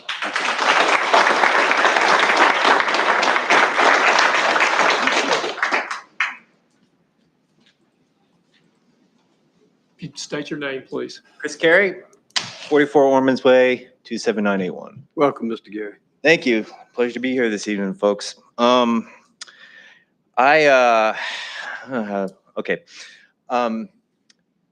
Perhaps I'm from Ohio. I moved here in November of 21. In between then and when my occupancy permit was approved in December of this past year, I had 3 different zip codes. So I moved a lot, and I have lived through the housing shortage, the seasonal housing thing. I've been through that. You know, there's a saying that our own experience is our greatest asset, and I'm not going to drag you all through the whole story, but it started out in Morrison Grove, and and I was lucky enough to live there because the actors and actresses that do Lost Colony weren't there, and so we were able to stay there for some time until we had to leave in April, and then there was nowhere to go. So, but long story short, we finally moved into Old Wharf Estates. Thank you, Noah, for getting that approved, or whatever role you had in that, and giving us a home. And you know what? Like, it was a real learning experience. You know, it really was. And I can see why this is so important. Like, I really want to take a moment to thank you all for evaluating this section 2231.1. By our meeting here and being, everyone being present at this, it's plainly obvious that we're all aware of the immediate impact of the cluster home developments and what they're going to do to have the quality of life in Dare County. I mean, I moved here to backfill an engineering job for somebody who retired. They couldn't find anyone local, so that's why my wife and I moved down here. And like I said, I'm not going to live in the past. Let's move on. So you might thank me for this, but like I'm part of the Wanchese Preservation Alliance. I'm working on their website. I'm doing some of the social engagement. And I ran an ad about this meeting. And I was like, try to keep it neutral. I was like, come out, say your piece, join in, be part of the civic engagement, and like, don't learn about civics in high school, just show up and learn it in person. And I was amazed. There was like 75 or 80 people who were either liking it or having a conversation about it. And you know what the main thing, the majority, I'd say maybe about 65% was hopelessness, a little anger, a little stereotyping. There was some encouragement to keep things up, but it was just a kind of a sour mood online, and that kind of, I was like, gosh, like, is it that hopeless? Like, we're all smart. We got a lot of smart people in here, and like, this can't be figured out in one way, shape, or form, and so like, let me speed this up here. Like, I know that you all are doing your best and that you're adding heavy weight to our concerns. I mean, even Mr. Bateman came down to visit us at the community center last night, and he explained things to us. And I came away from that much more educated and understanding about the process, and I am getting tired of hearing phrases like it's a done deal, or sorry about your luck, or oops, we didn't think about that. Or we didn't think that would happen. I don't think they apply to this situation anymore, and they don't have to going forward. So in closing, I would like to ask that you completely rescind section 2231.1 ordinance as a special use from Wanties and all incorporated Dare County. It's obvious to me that the standards and provision contained within that were not properly planned, engineered, and vetted, because the ordinance, to me, essentially indicates a one-size-fits-all on parcel sizes, no matter what the previous and surrounding zoning, hydrology, or associated infrastructure exists. Second, I would request to consider hiring a county engineer position. I know Currituck has one. I don't know what they do, but they're in the Public Works Department. To have an oversight at approving large-scale housing projects such as this. I mean, I really don't think the burden of appropriateness or development should be on local residents. A professional engineer. Oh, boy. Okay, well, I'll pass, but thank you. Thank you.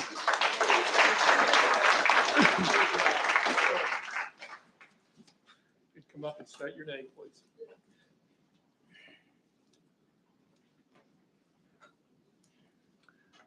Gentlemen, ladies, my name is Michael Egan.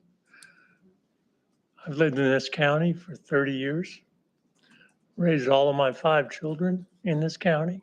They've been through all the schools, got a wonderful education, and I've stood at this podium every year in those 30 years to dwell and call upon us to save the environment. Today, we're talking about cluster housing. My pet peeve all these years was protect the trees. And I'm here tonight, once again, to speak for the trees, because the trees can't speak for themselves. They can speak to each other, but they can't speak to us. So I'm here to tell you that these islands are only here because of the trees. It's sand out there, and if you drive up and down this coast, you'll see that sand being blown across, and those dunes are disappearing. But if there's trees, the trees hold the sand in place. And not only that, but the trees reduce the threat of hurricane winds. That's what forests are about. The wind comes through the forest, but the trees spread the wind out, the power of the. Now, this may seem silly to some people, but I've seen this all my life on these islands. In fact, I built a house in Dare County, but I also planted trees. The more trees we cut down, the sooner these dunes are going to disappear on these islands. So I implore you, because of this cluster housing, it's clear cutting. We've all seen what these neighborhoods become. It's clear cutting, and many times the trees are not replaced. So I implore you to consider this operation of cluster housing, because we're going to lose so many trees by clearing these landscapes to fit all these homes in. Thank you for considering this matter.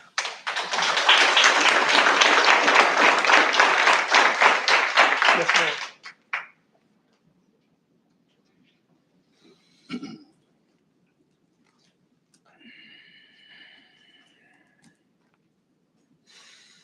Good evening, gentlemen. My name is Amy Stone. I live on Burris Road in Wanchese. First off, I want to thank you all for your flexibility in adjusting the meeting times so more of us working people from Wanchese could attend. It really means a lot to us. And also how quickly you have moved the process. So we have reached this point where we are tonight that we're on the verge of a vote. And I do strongly urge you to remove the text, the cluster home text, not just for Wanchese, but the rest of the county. Brad Alexander has made public comments that if once he gets all his permits approved for this project, he is going to build projects like this all over the county. And I don't think that is what the county wants or needs. You, as Board of Commissioners, have a very heavy responsibility, and you need to determine what is the saturation point for development in Dare County and develop a plan to enforce that, to enforce the line in the sand, because we are approaching that point rapidly. We have had earlier beach closures due to contaminated water than ever before, and we have had more of them.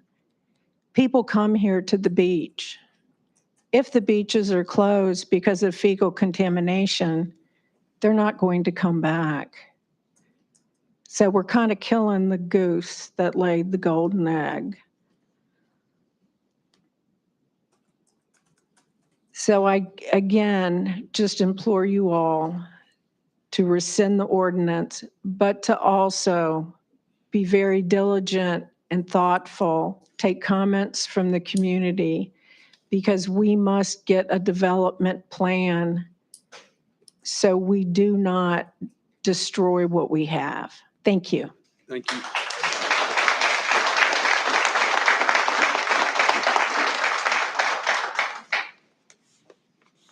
Welcome, Rosemary.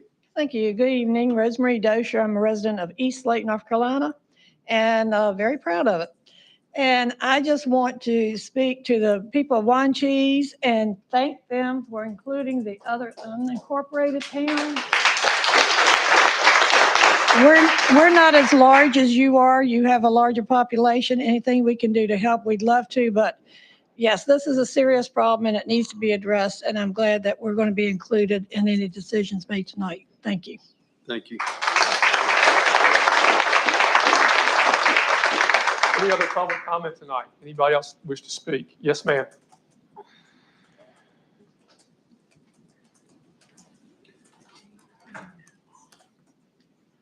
Please state your name, please. I'm Denise Davis. I live on Old Wharf Road and Brinkley, connecting. I just want to say before you guys tonight, I'm not a good speaker, but I'm going to tell you from the heart. We moved in our house in 1978. I worked real hard. I've got one of the older homes in Wanchese. I traced it back with Dottie Fry. It was built in 1915. I'm proud of it. I've worked. 2 hands. Lynn and I decided we wanted to buy the lot down the road. There again, we worked hard. Dumpster after dumpster after dumpster. Thank God for Jonathan and the Purple Dinosaur, we picked up many a piece of junk. Decided again we buy another lot. Bought the one behind us. There again, we cleaned up. Asked for help, got none from the county. I feel like I've worked and worked and worked. Got it now looking pretty decent. Picked up many a piece of junk. Many a dollar been spent. Many an hour of my hard labor. Asked no help, got no help. That's the way I feel. Now you're gonna put this beside me, which is the road, is where your desks are, where I'm standing now. You're gonna build this on top of what I have done. I feel like I'm been defeated. Thank you.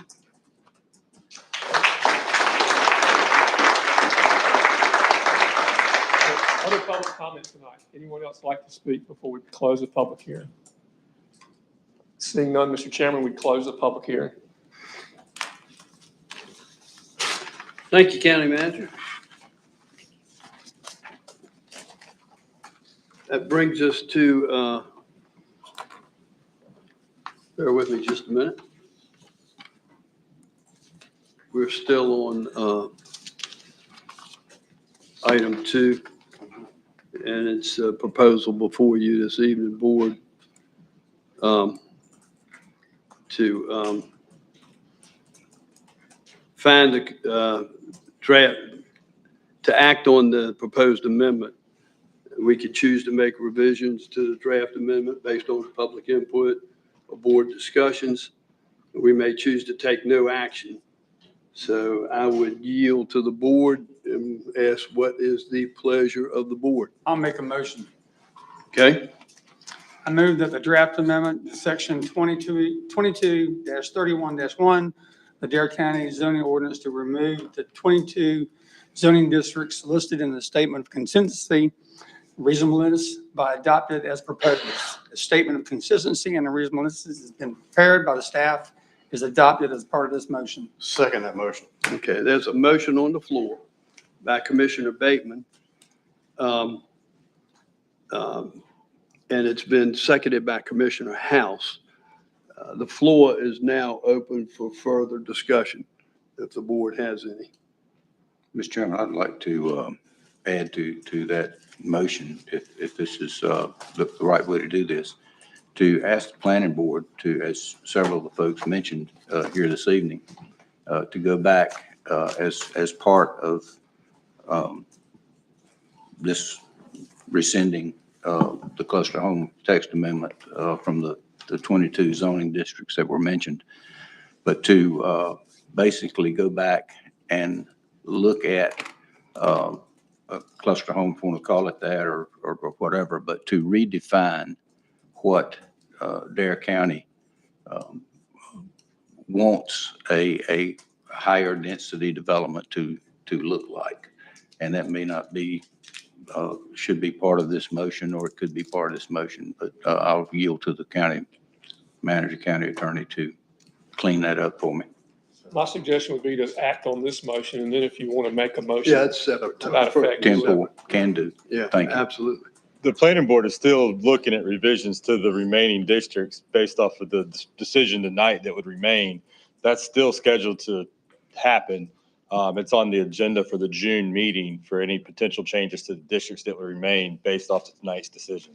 Okay, don't need it then. Thank you, Noah. Thank you, Appreciate it. Thank you. Anyone else have any comments? I have comments, but after the vote. Well, I'm gonna have some comments before the vote, Okay, all right. because I'm gonna support that motion. But what I'd like to say is, personally, those who have known me for a number of years, I've been down here since 1968, long time. Folks, I remember the 2 lanes on the beach road, none but sand dunes over there on the beach area. I've learned a valuable lesson. Even though we maybe have legally made the announcement back in 2018, some 8 notices, I think moving forward, anytime we have anything of this gravity, we need to put the big article in the paper. We also need to put the notices on the side of the highway. So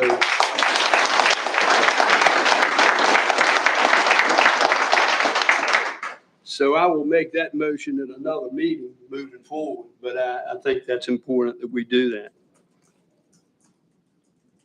My perspective back in 18, and there might be some controversy here, and I hope it's not, but maybe it's my being naive, and I would probably, I'll admit to that, is that I just presumed that the notices that we sent out, folks looked at them and listened to them and made note of them. Well, maybe that's my being naive. So that's why I'm going to make the recommendations that I make. We did this for all of unincorporated Dare. And I think I speak for each of my fellow commissioners. As a matter of fact, they have said this at prior meetings. If we'd have known that this would have been this controversial, we would have never, under any circumstances, moved forward with what we did. That's unfortunate, and hopefully that will never happen again. Mr. Bateman, I wish we could make that motion that this would never come up again, but I don't think we're legally able to do that for future boards, but well, a suggestion well taken. Brent, I mean this in every respectful way that I humanly possibly can say this to you, because I did the same. You married up. Your wife. That's right. That's right. I respect her professionalism, her comments, and the way she handled herself and the way she spoke to us. And I prefaced saying that you married up because I did the same. That's why I prefaced that. So I hope you take it positively. Mikey Daniels, I said it when you spoke. Lord answers prayers.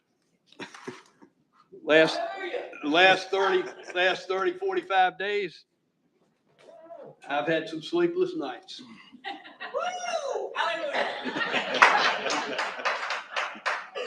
I want to, this is, if people who know me, I served 14 years in Kill Devil Hills on the board, and I'm in my 10th, 11th year here. I'm a very humble person. People who know me know that. I was out of character two meetings ago, and I apologize, and I hope you folks will accept my apology.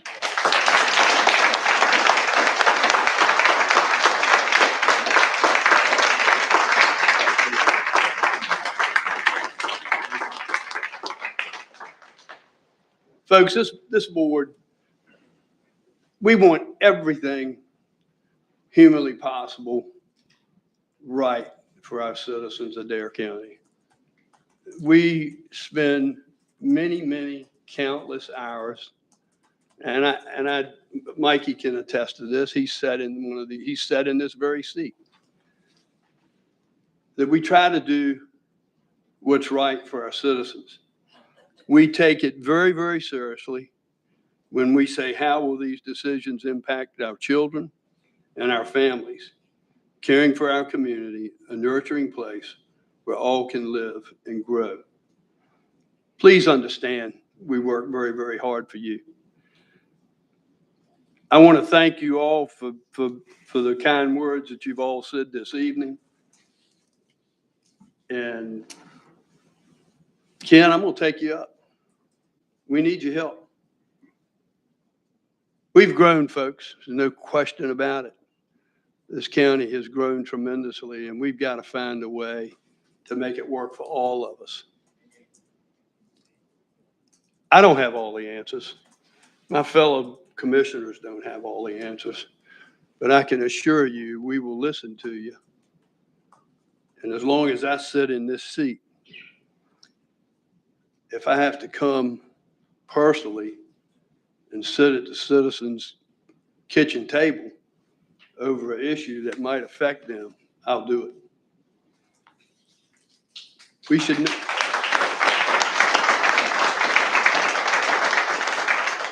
we should never let this happen again. Thank you all for your time.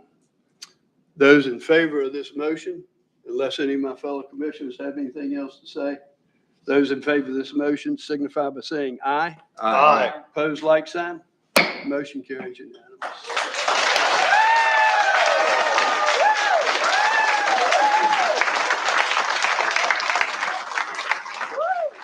We're gonna take a 2-minute break.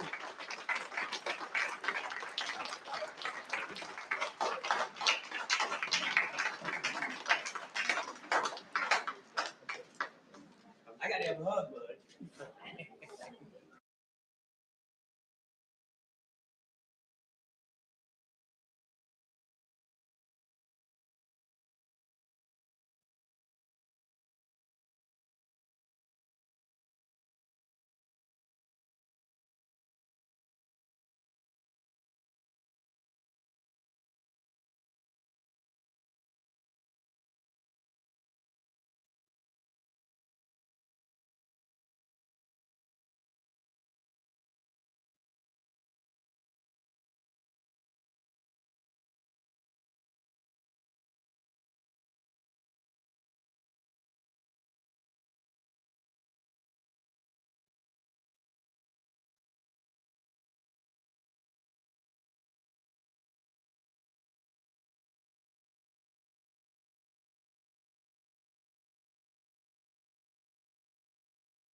I call the Dare County Board of Commissioners meeting back to order and turn it over to the county manager.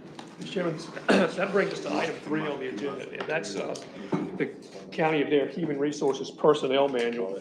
One of the last budgets, we included dollars in the budget to have a consulting group come in and revise and update our personnel manual.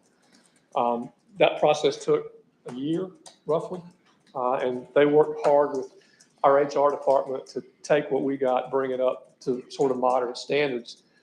For the most part, the personnel manual is the same in terms of what it does and what it's intended to do. It doesn't change a lot. It changes some stuff on the way that it's said. It talks about, changes that we have to make to do. I'm looking for my sheet here. The change sheet, you got that. And here we go. Here it is. I got it. We took the definitions and condensed them and made them modern. We went through some of the sort of the principles behind it. We've had this vetted by HR department. We've also had it vetted by our department heads to get their input. And as we go through it, there's not a lot of things that are different. We've updated the salary plan and the salary structure to do what we just did with flex scheduling and to implement our salary plan and all that. Over the last few budgets, we've changed our holiday leave and our administrative leave. If you recall, we had some long discussions in some of our workshops about that, and we've updated all that and gotten it into our personnel manual. A couple of things are different, or at least we're proposing to be different and need to make sure you're on board with that. One of those is our retiree health for disability payments. The way our system is set up today is if I come in and I work with you and I'm here 3 years and I become disabled, then immediately I'm allowed to get retirement benefits as if I worked 30 years. And I'm also allowed to have lifetime health benefits paid for by the county, just as an employee who worked 20 years would have. And we're proposing to change that. We're proposing to change that, and Elizabeth, you correct me if I say this wrong, to where the retiree health for disability, if you haven't vested in the health plan, if you haven't gotten your 20 years in at the time of your disability, then you don't get health plans for life should you become disabled while you work for Dare County. Is that correct? We changed it to 30 years. 30 years. We changed that to 30 years. And that was the second thing, is that in order to vest in the county health plan for life, you have to have 30 years of service and not 20. And that would be applicable to employees who start after the date of adoption of this. So it wouldn't be retroactive to any of our current employees, but as we bring in new people, that's what it would apply to. And over time, it would reduce a lot of the retiree health benefits that we're paying for people, one, that worked 20 years, or two, that became disabled, that we wouldn't have to continue to pay and continue to put impacts on our healthcare costs. That's probably the biggest change in the personnel manual. The other thing is the grievance procedure has been just streamlined. We used to have a process where you had a hearing before other peers, and then it went to HR, and then it went to me. And we kind of just streamlined that to say, if you've got a grievance, you take it to HR. If you don't like the decision that's made to HR, you bring it to the county manager. If you don't like the county manager's decision, then you have the right to bring it to the courts, and it just makes the process move, and it winds up with the county manager anyway. And so this streamlines it for the staff. And so, Elizabeth, are they others that are big ticket changes we need to point out? We are proposing that we've noticed that a lot of employees that work for other local governments would like to transfer in vacation time because it takes so long to accrue vacation time. And we are proposing that they are allowed to transfer in some vacation time, but with the caveat that if they were to leave we are not paying them out for that time that they transferred in. So if they have not used it, we do not pay that out to them. upon Yeah, I their- saw that, Elizabeth. I think that's a good policy. I really do. I think it's a good change. Yeah, it allows us when someone wants to, and we've had it come up with the building inspectors, for example. They've accrued 3 weeks of vacation. They come into us and they get none or get a week or whatever it is. They're asking us to give them credit for their 3 weeks. We're saying we couldn't do it. This would allow us to do that. But if they left, we don't pay them the 3 weeks they brought with us. We only pay them for what they've accrued And we should. while they work with us. Yeah, so. Bobby, just a question regarding the disability that you spoke to earlier. Is that a disability that is work-related or for any reason? That's for any reason. For any Any reason. reason, okay. Yep. A work-related disability goes through workers' comp. That's a whole different set Yeah, of that's rules. right. Right, that's why I was asking. And so, again, Elizabeth's here to answer any questions that you've had. You had a chance to look at it, the staff has looked at it, and if you're satisfied with it, or if you don't have questions, then there's I think a resolution, that you would approve tonight that would put this in effect. Again, there's a preamble. This is not a contract. We've made it clear it's not an employee contract. It's not an ordinance. It doesn't create a right. They're still employees at will, as always. Nothing has changed there. And so, again, absent questions, and we're asking you to approve the resolution. Be it resolved by the Board of County Commissioners that the following policies, procedures shall govern the recruitment, selection, appointment, classification, salary, promotion, discipline, and dismissal, grievance rights, and all other conditions of employment of employees of Dare County. That's the Move resolution. to approve the revised Human Resources Manual and adopt the resolution. Second. There's a motion on the floor by the Vice Chairman. It's been seconded by Commissioner House. The floor is open for discussion. Anybody have anything? I do have something. The board have anything? Bobby? Pardon? Sorry. Bobby, I'm harp on this numerous times, and it's at the point now where I would really like to see it in writing. And I do not see it in here with respects to a succession plan by departments in the county. I'd like to see it in writing. I have not seen it here. We've talked about it numerous times. We've thrown it around, knocked it around, and we're getting to the point where we've got aged individuals that are department heads that are looking for retirement potentially down the road.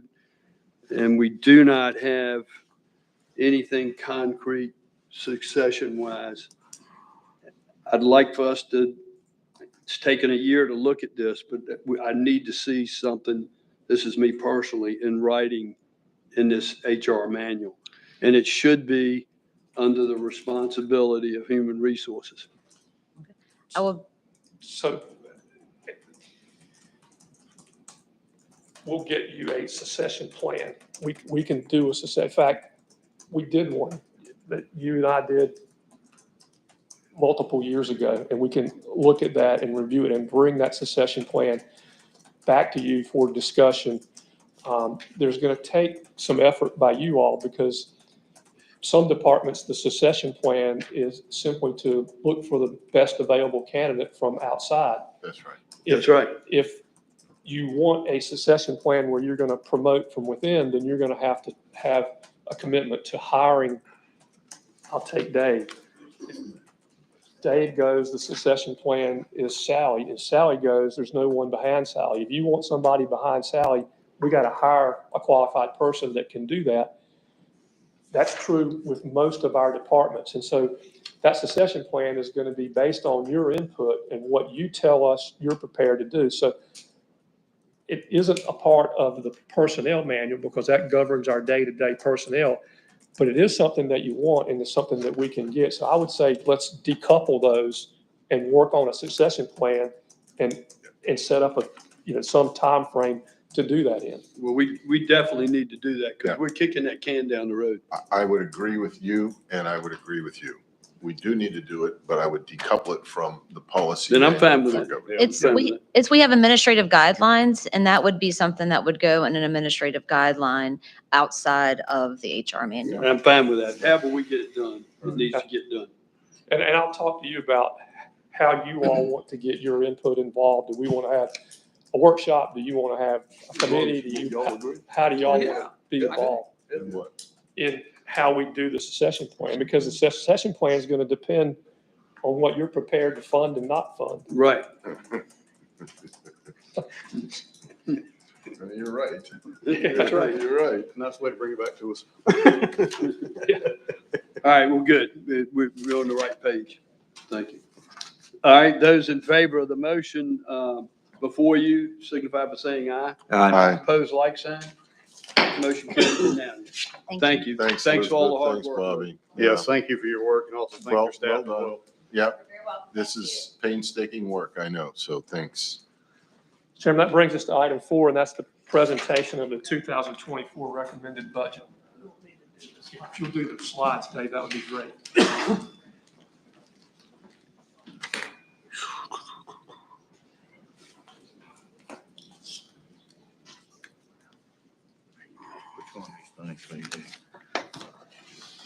I don't think we're about to find out. It's my pleasure to present to you the recommended Dare County budget for fiscal year 2023-24 in the amount of $224,553,176, with the general fund at $130,083,408 of that amount. The budget is balanced and is in accord and compliance with the North Carolina Local Government Budget and Fiscal Control Act, and is aligned with the priorities given by the Board of Commissioners at our workshops that we had concerning the budget. A planned fiscal year 2024-25 budget is also presented.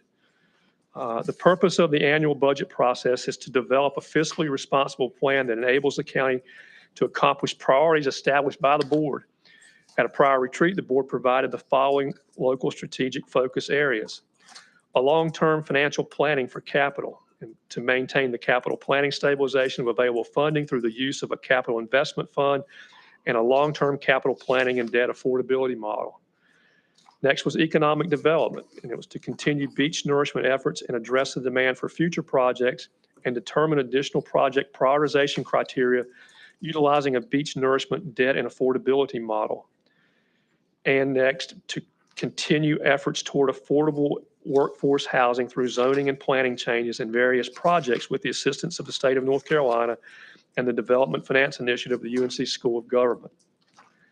Your next strategic focus was education, to continue the partnership with the Dare County schools using an agreed upon formula for local current expense in the capital investment fund to adequately address future capital needs, and to expand the College of the Albemarle Dare County campus through a completed capital project and utilization of the Dare Guarantee and county-funded local scholarship program. Next was human resources, to implement improvements in salary and benefits in the working environment, and the results of the salary and benefits study effective January 1st of 2023. Next, you charged it. Yes, sir. Not a problem with anything you're sharing with us, Bobby. As I went through it, though, it struck me one of the goals we might consider adding is safety and welfare, perhaps for consideration. Just the thought of how much effort and time we put against the sheriff, EMS, and DHHS. The collection of that safety and wellness as far as capturing, as one of these key goals might be for consideration, but continue. Right. You directed us to maintain all the current levels of services. The fiscal year 2023-24 budget includes no property tax increase. It preserves the high quality of service delivery to the citizens, property owners, and visitors, and addresses the goals of the board as I've just outlined. The negative effects of COVID-19 were short-lived in Dare County, with higher than normal tourism levels beginning in June 2020 and continuing to date. The 2023 budget assumed that the elevated activity of the prior 2 years represents a new normal. The following table shows the original 2022 budget, the original 2023 budget, the requested 2024 budget, and then the manager's recommended 2024 budget. The capital improvements plan will be completed at some point in the future. The final 2024 budget document will include the adopted capital improvement plans if it's ready at that. It'll include that, Dave? It will include that if we're ready at that time, but it's not required to be adopted with the budget and the water CIP fund as well. Let's talk a minute about the general fund budget. The requested budget. The way we do this, we ask the department heads to make budget requests. We ask that those be delivered to us by the end of February. And we work from February until now trying to figure out how to meet those needs, eliminate some of the requests, fund what we can, separate the needs and the wants, all those things we do to prioritize our spending. After the budget requests were submitted by the departments and the outside agencies, the requested expenditures exceeded projected revenues, creating a general fund, the requested deficit of $2.267 million. Those requests included $2.5 million for a 5% cost of living adjustment, $1.8 million for the fiscal year 2024 additional costs of salaries and fringes from the salary study implementation in fiscal year 2023, $1.5 million to increase local current expense to Dare County schools, $1.3 million to emergency medical services, $755,000 to information technology, $245,000 to emergency medical services helicopter, $199,000 to parks and recreation, $166,000 for insurance allocations, $142,000, almost $143,000 to the detention center, $129,000 to the College of the Albemarle, and $104,000 for grounds maintenance. Those were the requests in the recommended budget. Again, the recommended budget does not include a property tax increase. We're maintaining the property tax rate of 40.05 cents, and the recommendations that I have in the budget follow. The items in the above section, together with the following expenditures, reflect a net increase in the general fund of $6,118,000, which is about a 4.94% increase, and that's versus an inflation rate of about 6.4%. Discussion of the major items are in the following expenditure section of this message and are as follows. Where the recommendations are $1.8 million for the salary study implementation, $1.5 million for a 3% cost of living pay adjustment for full-time and part-time benefit eligible employees, $1.5 million to increase Dare County schools to local current expense funding, $667,000 to emergency medical services, $625,000, and mind you, these are increases on top of current budgets. These aren't the total budgets for these departments. $625,000 to fund one-time requested items. These are, we call the one-time things. These are cars, vehicles, things that you can buy once that you're not financing and don't create recurring costs for you. $185,000 for a medical emergency services helicopter, $166,000 for insurance allocation, $155,000 for information technology, $98,000 to the detention center, $86,000 to fleet maintenance, $68,000 for the tax assessor, $66,000 for the sheriff, $58,000 for grounds maintenance, $52,000 for parks and recreation, $29,000 for College of the Albemarle, and $27,000 to the animal shelter. And then we had some savings. We had $70,000 savings in solid waste management, $117,000 in recycling, $207,000 in the health department, and $689,000 in our health insurance fund. Next, we look at revenues. On our revenues, Before we jump to that. Sure. On the previous slide, we showed requested was a deficit of 2.3 million requests over revenue. Right. We then move into managers recommended of 6.118. It would be logical to assume that we trimmed in the managers recommended the 2.267 deficit to get to 6.118. That would be correct. See how quickly I caught on to that? Yes, sir. Okay, thank you, Bobby. Okay. Yeah, what that says is everything that was requested didn't get funded. Right, so we brought it into balance so Right. that the Or original it got request. funded at a lower level than was requested. That's what I meant. You brought down and managed. Correct. Okay, I got it. Thank you. Okay. So next, look at the revenue assumptions. Again, the property tax base increased to a taxable valuation of $17.3 billion, and that's 1.77% more than the prior year. The projected revenue from the property tax is $69,388,240, using the same tax rate of 40.05 cents and a collection rate of 99.64%, which was down from last year's 99.68%. In talking with Becky, that may improve, and so the possibility exists that that 99.64 could be a higher rate, and that revenue number could improve a little bit.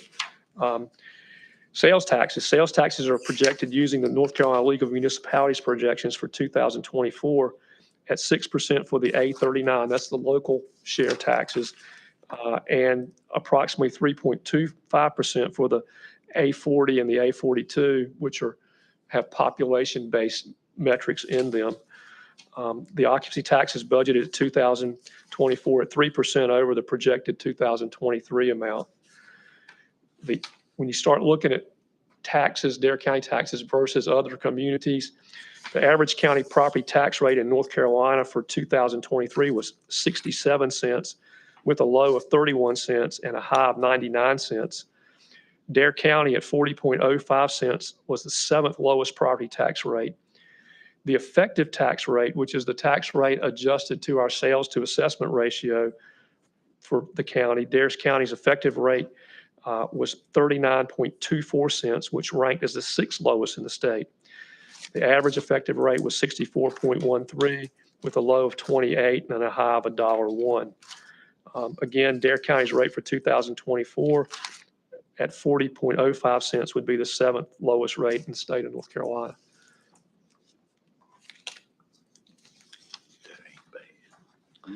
Let's take a look now at the fund balance. In 2024, the appropriated fund balance is $3,125,000, is within the board of adopted policy of 3% or less of expenditures at 2.4%. 2022 fund balance ended the year at a total of $99,072,656, and the unassigned fund balance, the 2023 unassigned fund balance ended the year at $41,087,401, which is roughly 34.53%, which is $16 million over the board's policy of a minimum of 21%. The 2023 unassigned fund balance is currently projected to increase by approximately 2.8 million, which would take that to 35.07%.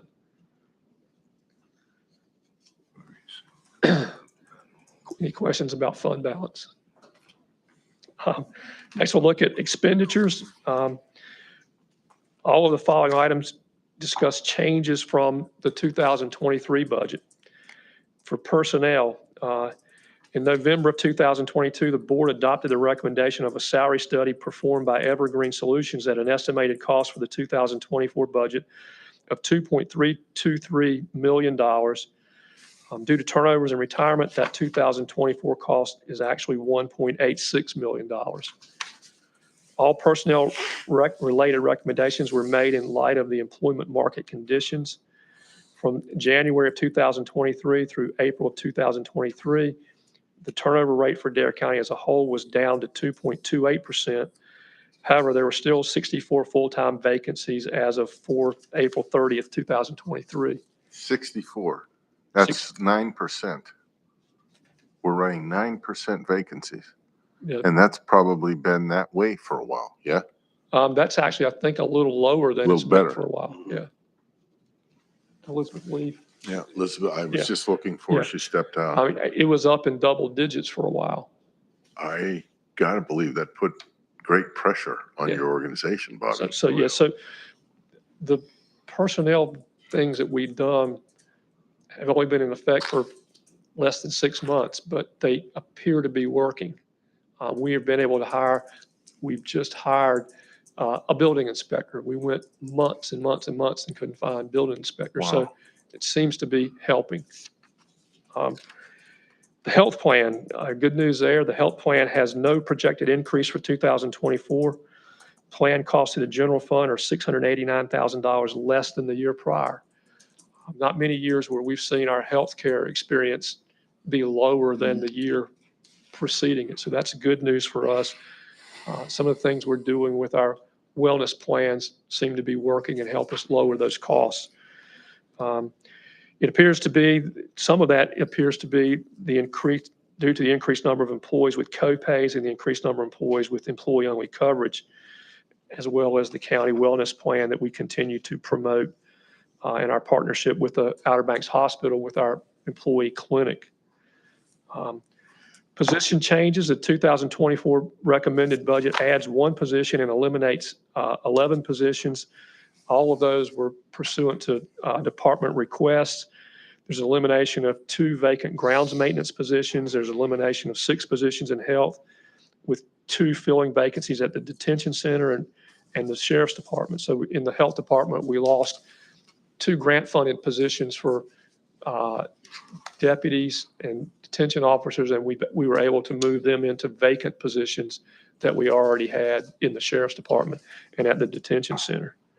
We have additional of a senior social worker, supervisor, and health, and the elimination of 3 vacant positions in recycle.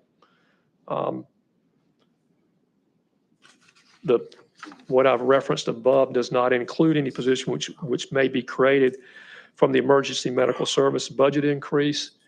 That $600,000 in budget increase is increase that is to use for employees and to help them meet their service needs. We were able to fund all of their increased costs. We were able to fund all of their items and materials that they needed, but they were looking for a lot more in employees than we're able to fund. And so that will allow them to meet some of those and fill some of those positions.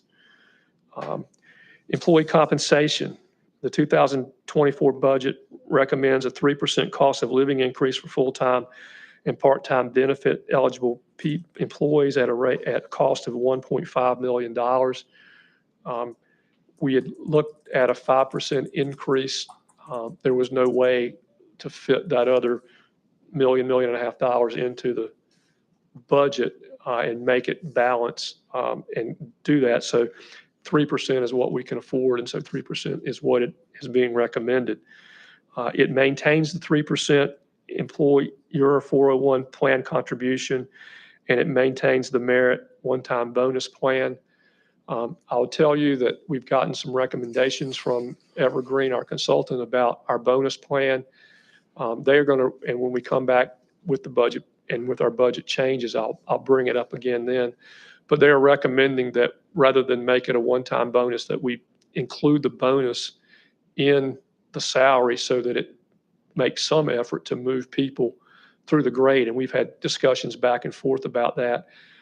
That will have very little impact on the 2024 budget, but it will impact the 2025 budget because you'll be carrying over that expense. And so we can talk about that some more, but I can tell you that's coming. For the capital outlay, there's an information section for approved capital outlays that are budgeted in the capital investment funds, and some of those are discussed in the following section. In the Dare County schools, the funding of the local current expense uses the school funding formula agreed upon in 2016, resulting in a net increase of $1.3 million or 5.3% higher than recent years due to a CPI rate of 6.4% and a match to the state cost of living pay adjustment.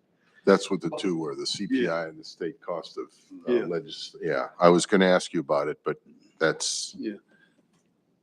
Bobby, go back to compensation. Does our consultant folks feel like, you know, we've talked about doing a COLA now from every year from now instead of jumping around. And then what they suggest with the bonus plan. Will the combination of those two help towards compression? The COLA doesn't help you with compression because COLA moves everybody up. Right. And so Right. if we're compressed, we're just compressed at a higher rate.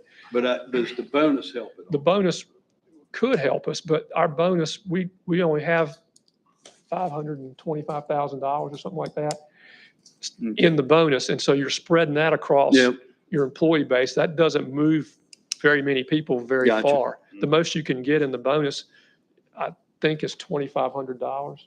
And so if you got a 5 on your rating, you'd get a $2,500 bonus, on an employee that makes $50,000. That doesn't move them very far in the scale. And over their 30-year career, if they got a 5 every year, it wouldn't take them.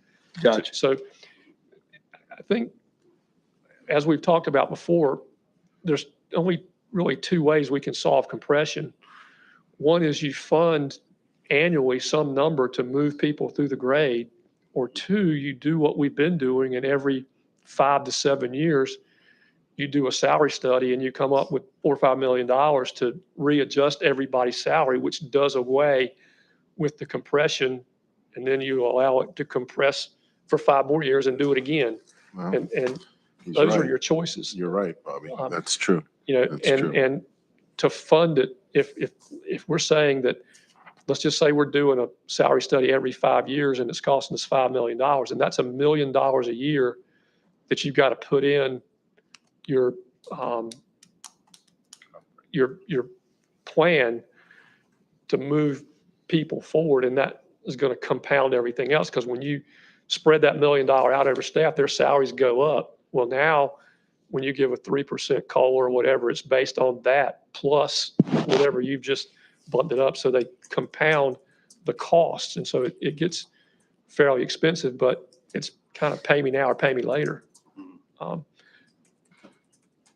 I had just a quick question since we're on schools. We have this that was included, Dave, in the handout. I believe it was a 1-pager with the accumulation of the full 24 recommended budget. The schools is the very first line at 28,000,003. And on this slide that you're presenting, it's basically 26,000,009. I was just curious what I might have been what I've missed in terms of the schools number. This. That's just, it's the same. The manager's recommended budget on that sheet is 28,306,301. Yes, sir. Yeah. I'm looking in the middle column. I'm looking at, is that the 1,000,004 school nurses? Is this the sheet you're talking about? This is a sheet, and then Yes, I'm sir. looking at the slide you've got. And I don't know about the slide. I'm looking on my sheet. The 28,306,301 is the correct number, irrespective of what you're looking at on the slide. But I'm thinking that if I add local current expense, I get 28.3 by adding in school nurses and That gives resource them the 28. officers. If you add, correct, if you add the resource officers to that, you'll get that 28 number. I love tying them from one to the other. Yeah. That's all I'm trying to do, so Yeah. I don't know the numbers are changing. That Thank still you. ain't 28.3. So just real quick. $28 million That's a separate- local current expense does not, I'm looking at Dave, does not include school capital projects. He's saying yes. So the school capital would be in addition to the 26,000,009 shown here before the resource officers and nurses. Correct. This is just what comes out of the general fund. Yeah. And not to answer now, but I'd be curious, how many school districts out of the 106, I think, Mary Helen, 107 in the state of North Carolina, contribute a greater amount than $28.3 million in local contribution to their schools? I don't know about the gross number, but the per pupil number, we're in the top 2. That's right. We're in the top with per pupil. We're the second highest county Orange was one time, I thought, ahead of us in the last last year. Yeah. They still are. And then systems, Chapel Hill City and Asheville City. Because the city themselves levy an additional tax for the system, so. So we have county systems and we have city-run systems. Right, right. And comparable to counties, we're two. If you plug in the cities as well, we're third, I guess, or fourth. Yeah. I just think that's something that's significant because I hear a lot of, we don't do enough, we aren't doing enough. And again, that And I 28 feel million like, doesn't include the capital items, as you pointed out. correct. Yeah, yeah. Okay. Okay. It just is a significant number, guys. That's all I'm pointing out here. All Okay. right. The pupil enrollment projections, the NC DPI projection for the fall of 2022 was 5,171. The actual ADM for 2022 was 4,963. The NC DPI projection for the fall of 2023 is 5,036. For the last 11 years, 2014 and through 2024, the local current expense funding, excluding school nurses and resource officers, and the 5-year annual deferred maintenance funding in 2015 through 2019 has increased 35.62% from 19,831,000 to 26,895,000. This increase represents an average of 3.2% per year increase versus an average inflation rate of 2.6%, not including whatever the 2023 inflation rates turn out to be. Over that same period, the pupils have increased by about 0.5% from 5,010 to 5,036.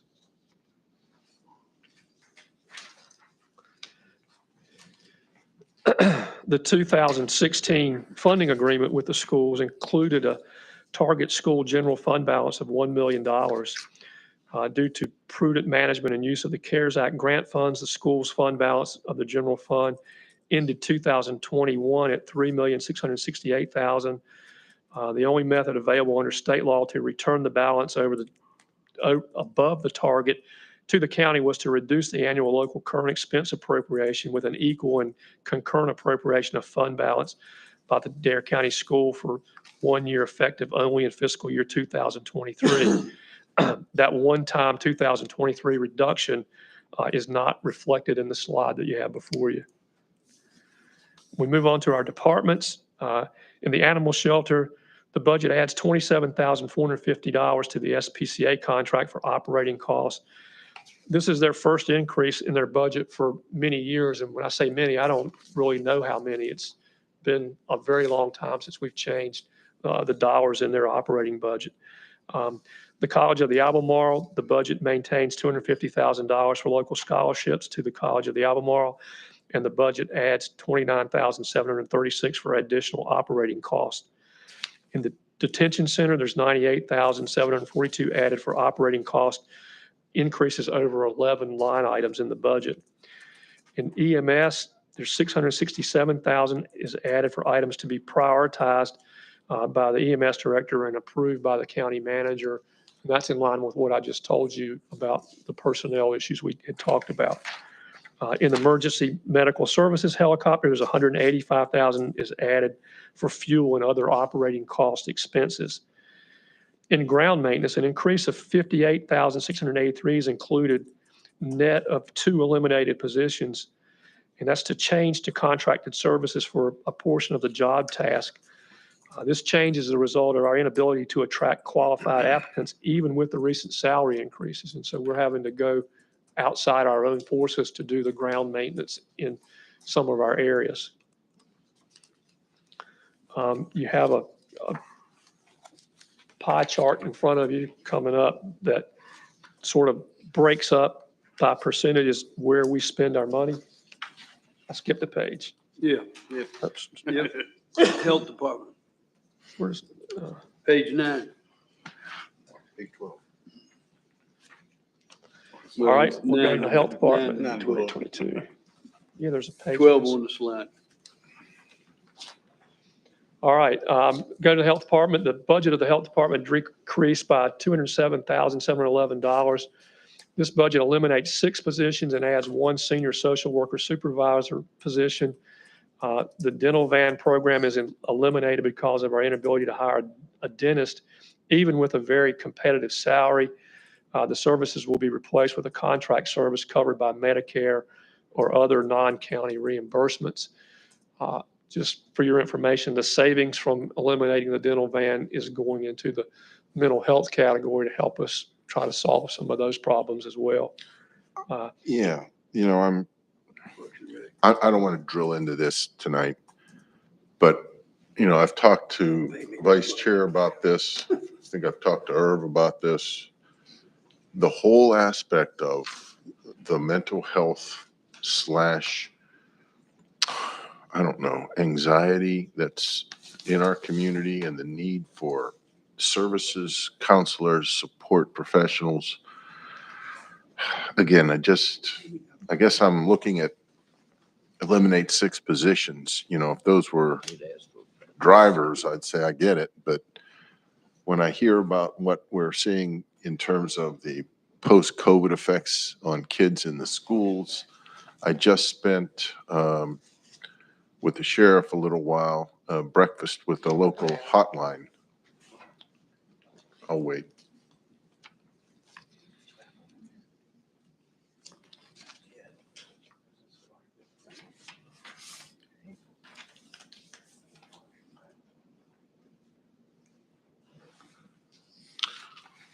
With regard to substance abuse, domestic violence, I mean, I'm wondering, am I getting just hyperbole in anecdotal evidence and we're just fine? Or are there positions that might be re-added to the 6 that would be, and again, I'm not asking for a resolution tonight. I'm more or less just raising a question for Sheila. Well, for the most part, the elimination of those positions were grant-funded positions, and whatever the grant-funded Oh, okay. doesn't exist anymore. All right. It didn't say yeah. grant-funded. That Right. would, okay. Some of them, we moved to other departments, as I mentioned before, to the sheriff's department and to detention. Okay. Some we did not. Okay. Move on to information technology. There's 155,000 added for Google services cost increases, mainly for email retention required by the public information laws. In parks and recreation, we added 52,000 for programming supplies, officials, and fuel costs. Somebody's going to call you about pickleball, but pickleball is being done out of current money, not out of this budgeted money. So that's still on the table and being worked on as well. In recycling, the budget is reduced by a net of 117,000, eliminating 3 long vacant positions and converting this to contracted services as well. It seems that where we can't hire, we are now having to go on the market and contract those services, and typically that's coming at a greater expense than what it costs us to hire our own people, but we don't have choices. In the sheriff's department, we added 66,000, and mainly for fuel cost. The tax assessor, we added 68,000, and that's cost for the 2025 reval to be effective on 1/1/2025. The transfer to other funds, that's the transfer to the capital investment fund, is maintained at the board policy of $10,425,000. An additional transfer of $625,000 is included to cover one-time cost items in the capital investment fund, as we talked about in our workshop. Transfers in total are reduced as the 2023 $2.6 million one-time local current expense reductions to Dare County Schools was used to make one-time transfers of $2 million to the stormwater fund and $668,000 to the inlet maintenance fund. And then 224,000 budget expenditures by function are shown and compared in the following charts. And that's what I had skipped the page to get to. That chart sort of shows where we put our money. This is not much different than the charts that you've seen in the past. You know, our public safety is a large part of our budget. Our education is a large part of our budget. They're the 2 largest ones by some significant amount. Talk a little bit about the American Rescue Plan. The 53 counties in the state that have U.S. Fish and Wildlife lands each received a grant which may be used for any lawful purpose other than lobbying. The county grant was $523,000 and is budgeted along with interest savings in the American Rescue Plan Special Revenue Fund. The recommended uses for the grant are one-time expenditures requested in the general fund and capital improvement funds, and they're listed in the capital outlay schedule in the information section of the budget as discussed with the board during our workshop. Step forward to the planned 2025 budget. Planned is the key word there. We're not allowed to adopt a budget a year in advance, but we do try to plan in 2-year increments. And so this is the planned budget to make your job and our jobs a little bit easier next year when we come back at budget time. The planned budget for 2025 maintains the current tax rate, includes a 3% cost of living pay adjustment, a 5% increase to the health plan, and an increase for emergency medical services. The manager's 2025 budget is $133,699,000, an increase of $3.6 million or 2.8% over the fiscal year 2024 budget. The requested deficit was about $4.7 million. I will tell you that to balance that budget, we held some revenue numbers at current levels. When we come back at budget time next year, we'll look at those revenues and see if that projection holds true. No one kind of knows what revenue is going to do. If those change, then what we've done for the projected budget will change to reflect whatever the revenue projections are at that time. The Capital Improvements Fund and the Capital Improvements Plan. As you know, the Capital Improvement Plan does not have to be approved with the budget. It can be approved really at any time that you all wish. I'll tell you that we had a Capital Improvement Committee meeting earlier in the week. With the cost of what it's costing us to do the things that we've been talking about all these years, it looks like we're not going to have the funding levels, or the potential is there that we won't have the funding levels to do everything that we said in the time frame that we said we wanted to do it in. And it's going to require us to go back and reprioritize how we spend our money going forward.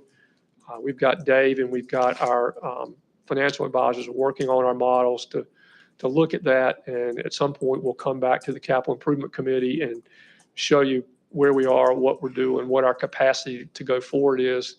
We'll get recommendations from the Capital Improvement Committee, and then we'll come back to you as the full board and share those recommendations with you. With that said, I'll go through this just briefly.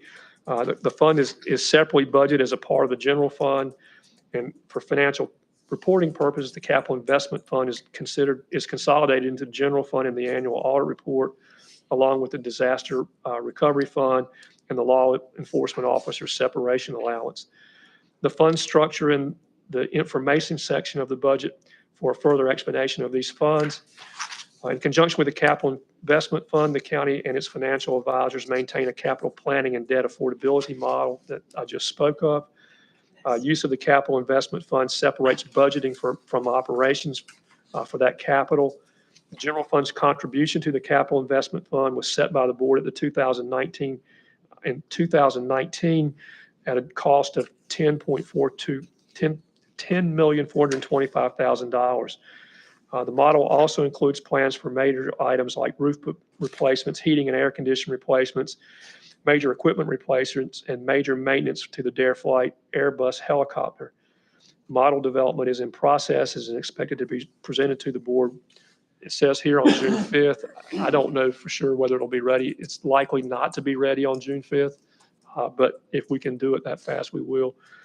The approved capital plan will be incorporated into the final budget document if we can get it ready by that time. But again, given our discussions, I don't think we can do that work and get it in a position where you can make decisions before June 5th. And that's okay.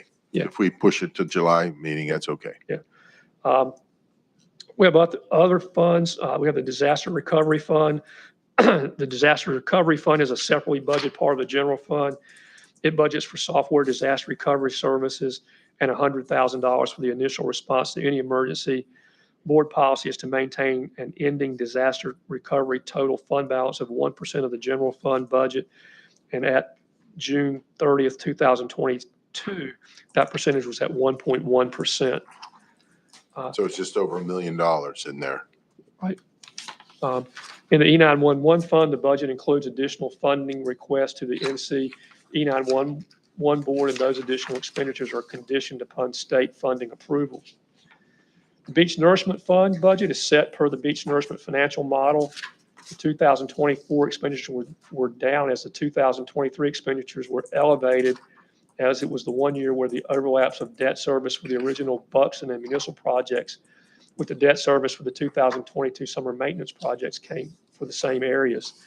The town's maintenance project occurred in the summer of 2022, except for Duck, which is under construction, is planned to be completed prior to Memorial Day. And I'll say they have completed that in both Duck and Southern Shore. So those projects are complete, other than removing the sublines and getting their equipment out of there. The town's maintenance, the county maintenance project for the Buxton and a new project for Avon were completed in the summer of 2022. FEMA reimbursements for the Buxton project for Hurricanes Florence and Dorian have been received, and the related temporary debt was called and retired on April 10th. In the sanitation fund, the sanitation fund's property tax rate is increased from 10 cents to 11 cents per the recommendation of the solid waste study completed in 2022. As you recall, we were using fund balance to keep those rates down, and in 2022, we finally used up as much of the fund balance as we can and had to start adjusting rates to meet costs. The report and model plan is for a 1-year increase in 3 of the 4 following years to 13 cents in 2027. The study also determined that the county should switch to a higher grade, more expensive truck chassis with a longer life and lower maintenance costs, resulting in lower lifetime costs. The 2023 budget included, per the study, a higher number of truck replacements, 5 instead of 3, and financing those trucks over 59 months instead of 36 months. In the water fund, the water rate model done by Raptelis Financial Consultant update for 2024 has been completed, and the 2024 shows an annual 2% rate increase over the next 5 years. That's in line with what we have been doing in that rate model. The recommended water CIP is in process and is expected to be presented to the board at a later date. The improved capital improvements plans will be incorporated into the final budget document if it's available at that time. Our internal service funds. The county maintains 2 internal service funds, the insurance fund and the fleet maintenance fund, and adopts financial plans for each. In the insurance fund, as discussed in the general fund, the health plan has no projected increase for 2024. The county has also switched to a high deductibles worker compensation insurance plan and continues to work with a contracted consultant, Risk Versity, on those insurance issues. In the fleet maintenance fund, the fund is projected to maintain its fund balance of approximately $300,000. With that said, that would be the budget, the recommended budget. The board's requested to hold a public hearing on the budget during the June 5th meeting. If you need to have additional workshops between now and then, you can. The budget must be adopted before July the 1st, so by June 30th. If we have the public hearing on July 5th and you're satisfied with the budget at the conclusion, June the 5th. Yes, sir. And you're satisfied with the budget at that time, you can adopt it at that meeting. If you have questions or you need more information, in the meantime, you can talk to us. Generally, after we present the budget, we find some changes that we need to make. I already mentioned one of those to you. There are usually 2 or 3 more.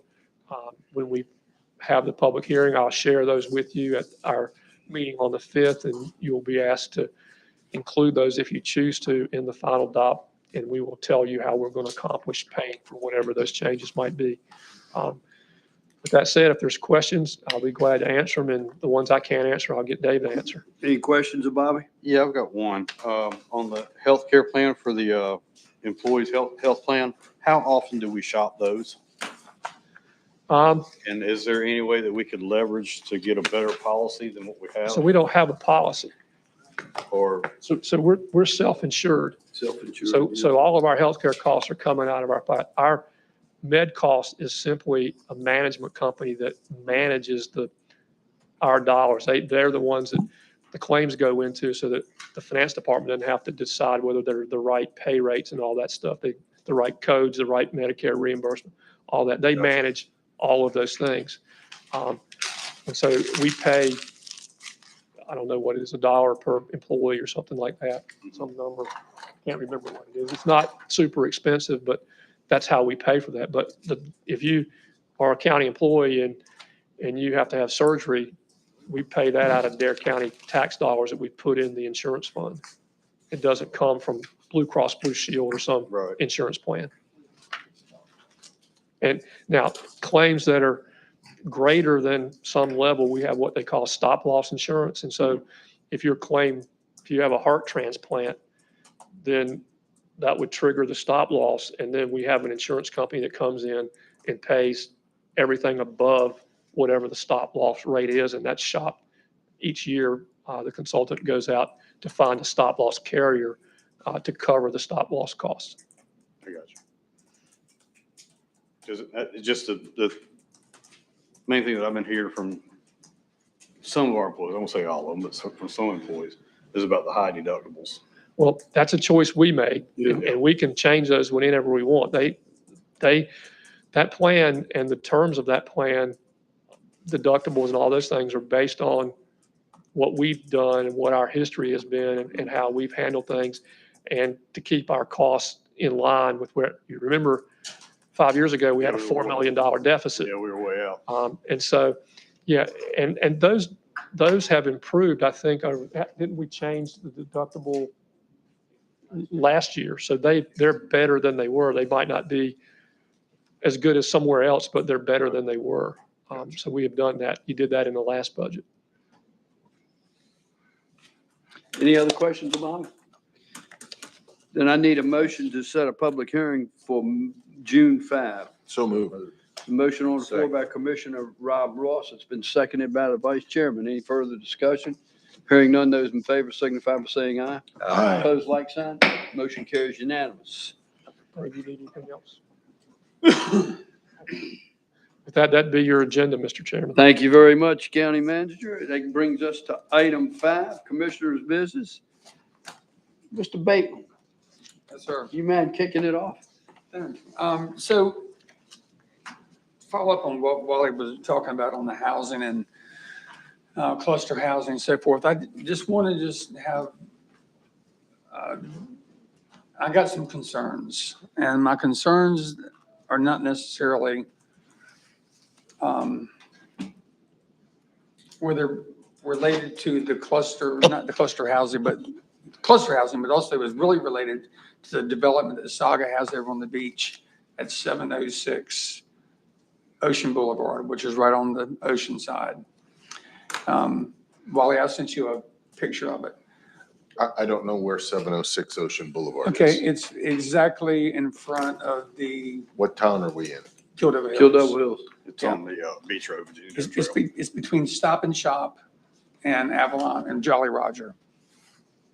Right before you get to the main entrance of the Wright Memorial, right before you get that turn from the beach road, it's right back from there.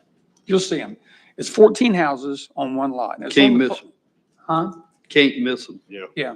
It's one of the same, it's from the property that the Haynes underwear people used to own the property. Yeah. They sold it to Saga, and Saga built these houses. The problem I got, guys, is these houses are so close together.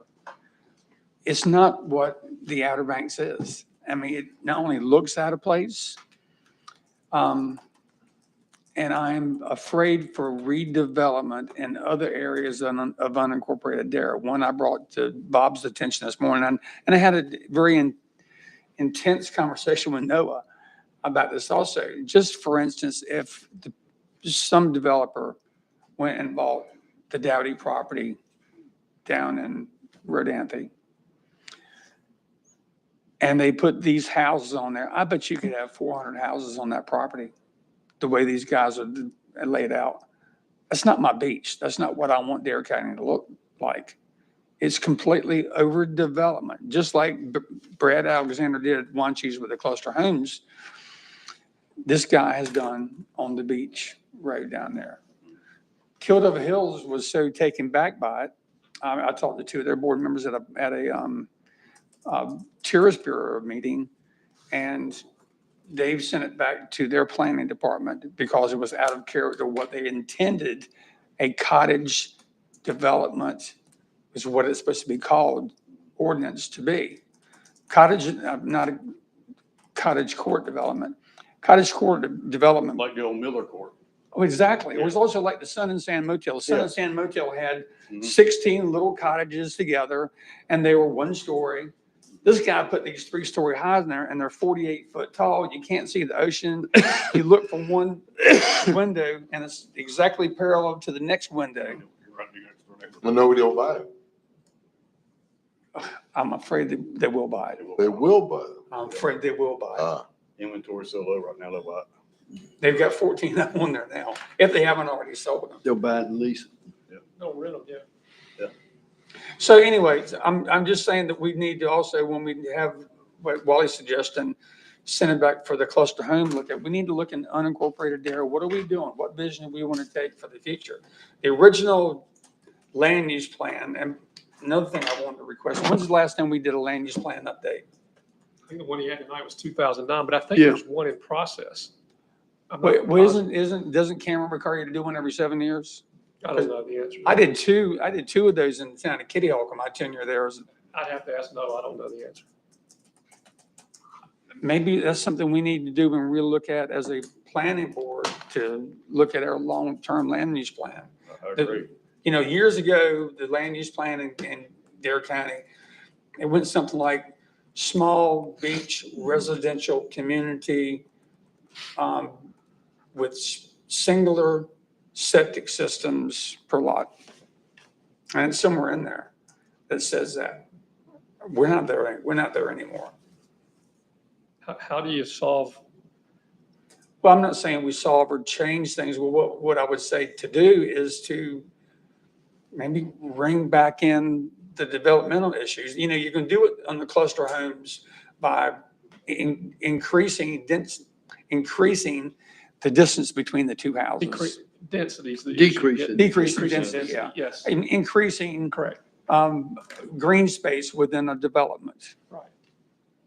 That's where I was And headed. and you can do the same thing with these monstrosities they call on this cottage court down there that they developed out. I bet there's 20 foot between the two houses. It's crazy. Rob, I don't look at them, Rob. You'll say, my God, it don't belong here. I'm just trying to follow. I don't know all these developments. I'm following your logic and I'm trying to stay with you on this. That you're basically saying too much development, too dense, not beach cottage, right? Right. So Okay. your issue is going to become, at one extreme, if you're trying to solve affordable housing and you take one extreme approach. No, listen, then you can increase density to crazy numbers like you're talking about, and all of a sudden you got all these housing units on little teeny lots, which is what you don't want. At the other end of the spectrum, you can make density so low that you can't solve your housing problem. And so somehow you got to, with the community, come to some balance is where do you put multifamily? Where you do put it, what density do you allow? How much can you accept? And that's not everywhere. And that's what you got to, I mean, I think that's what you're saying. You got to sort through where you're going to have what kind of density to do whatever you're going to. There may be a place where you can have, 5 to an acre, and another place where you can only have 2 to an acre or something. I don't know. But that's what you got to sort through.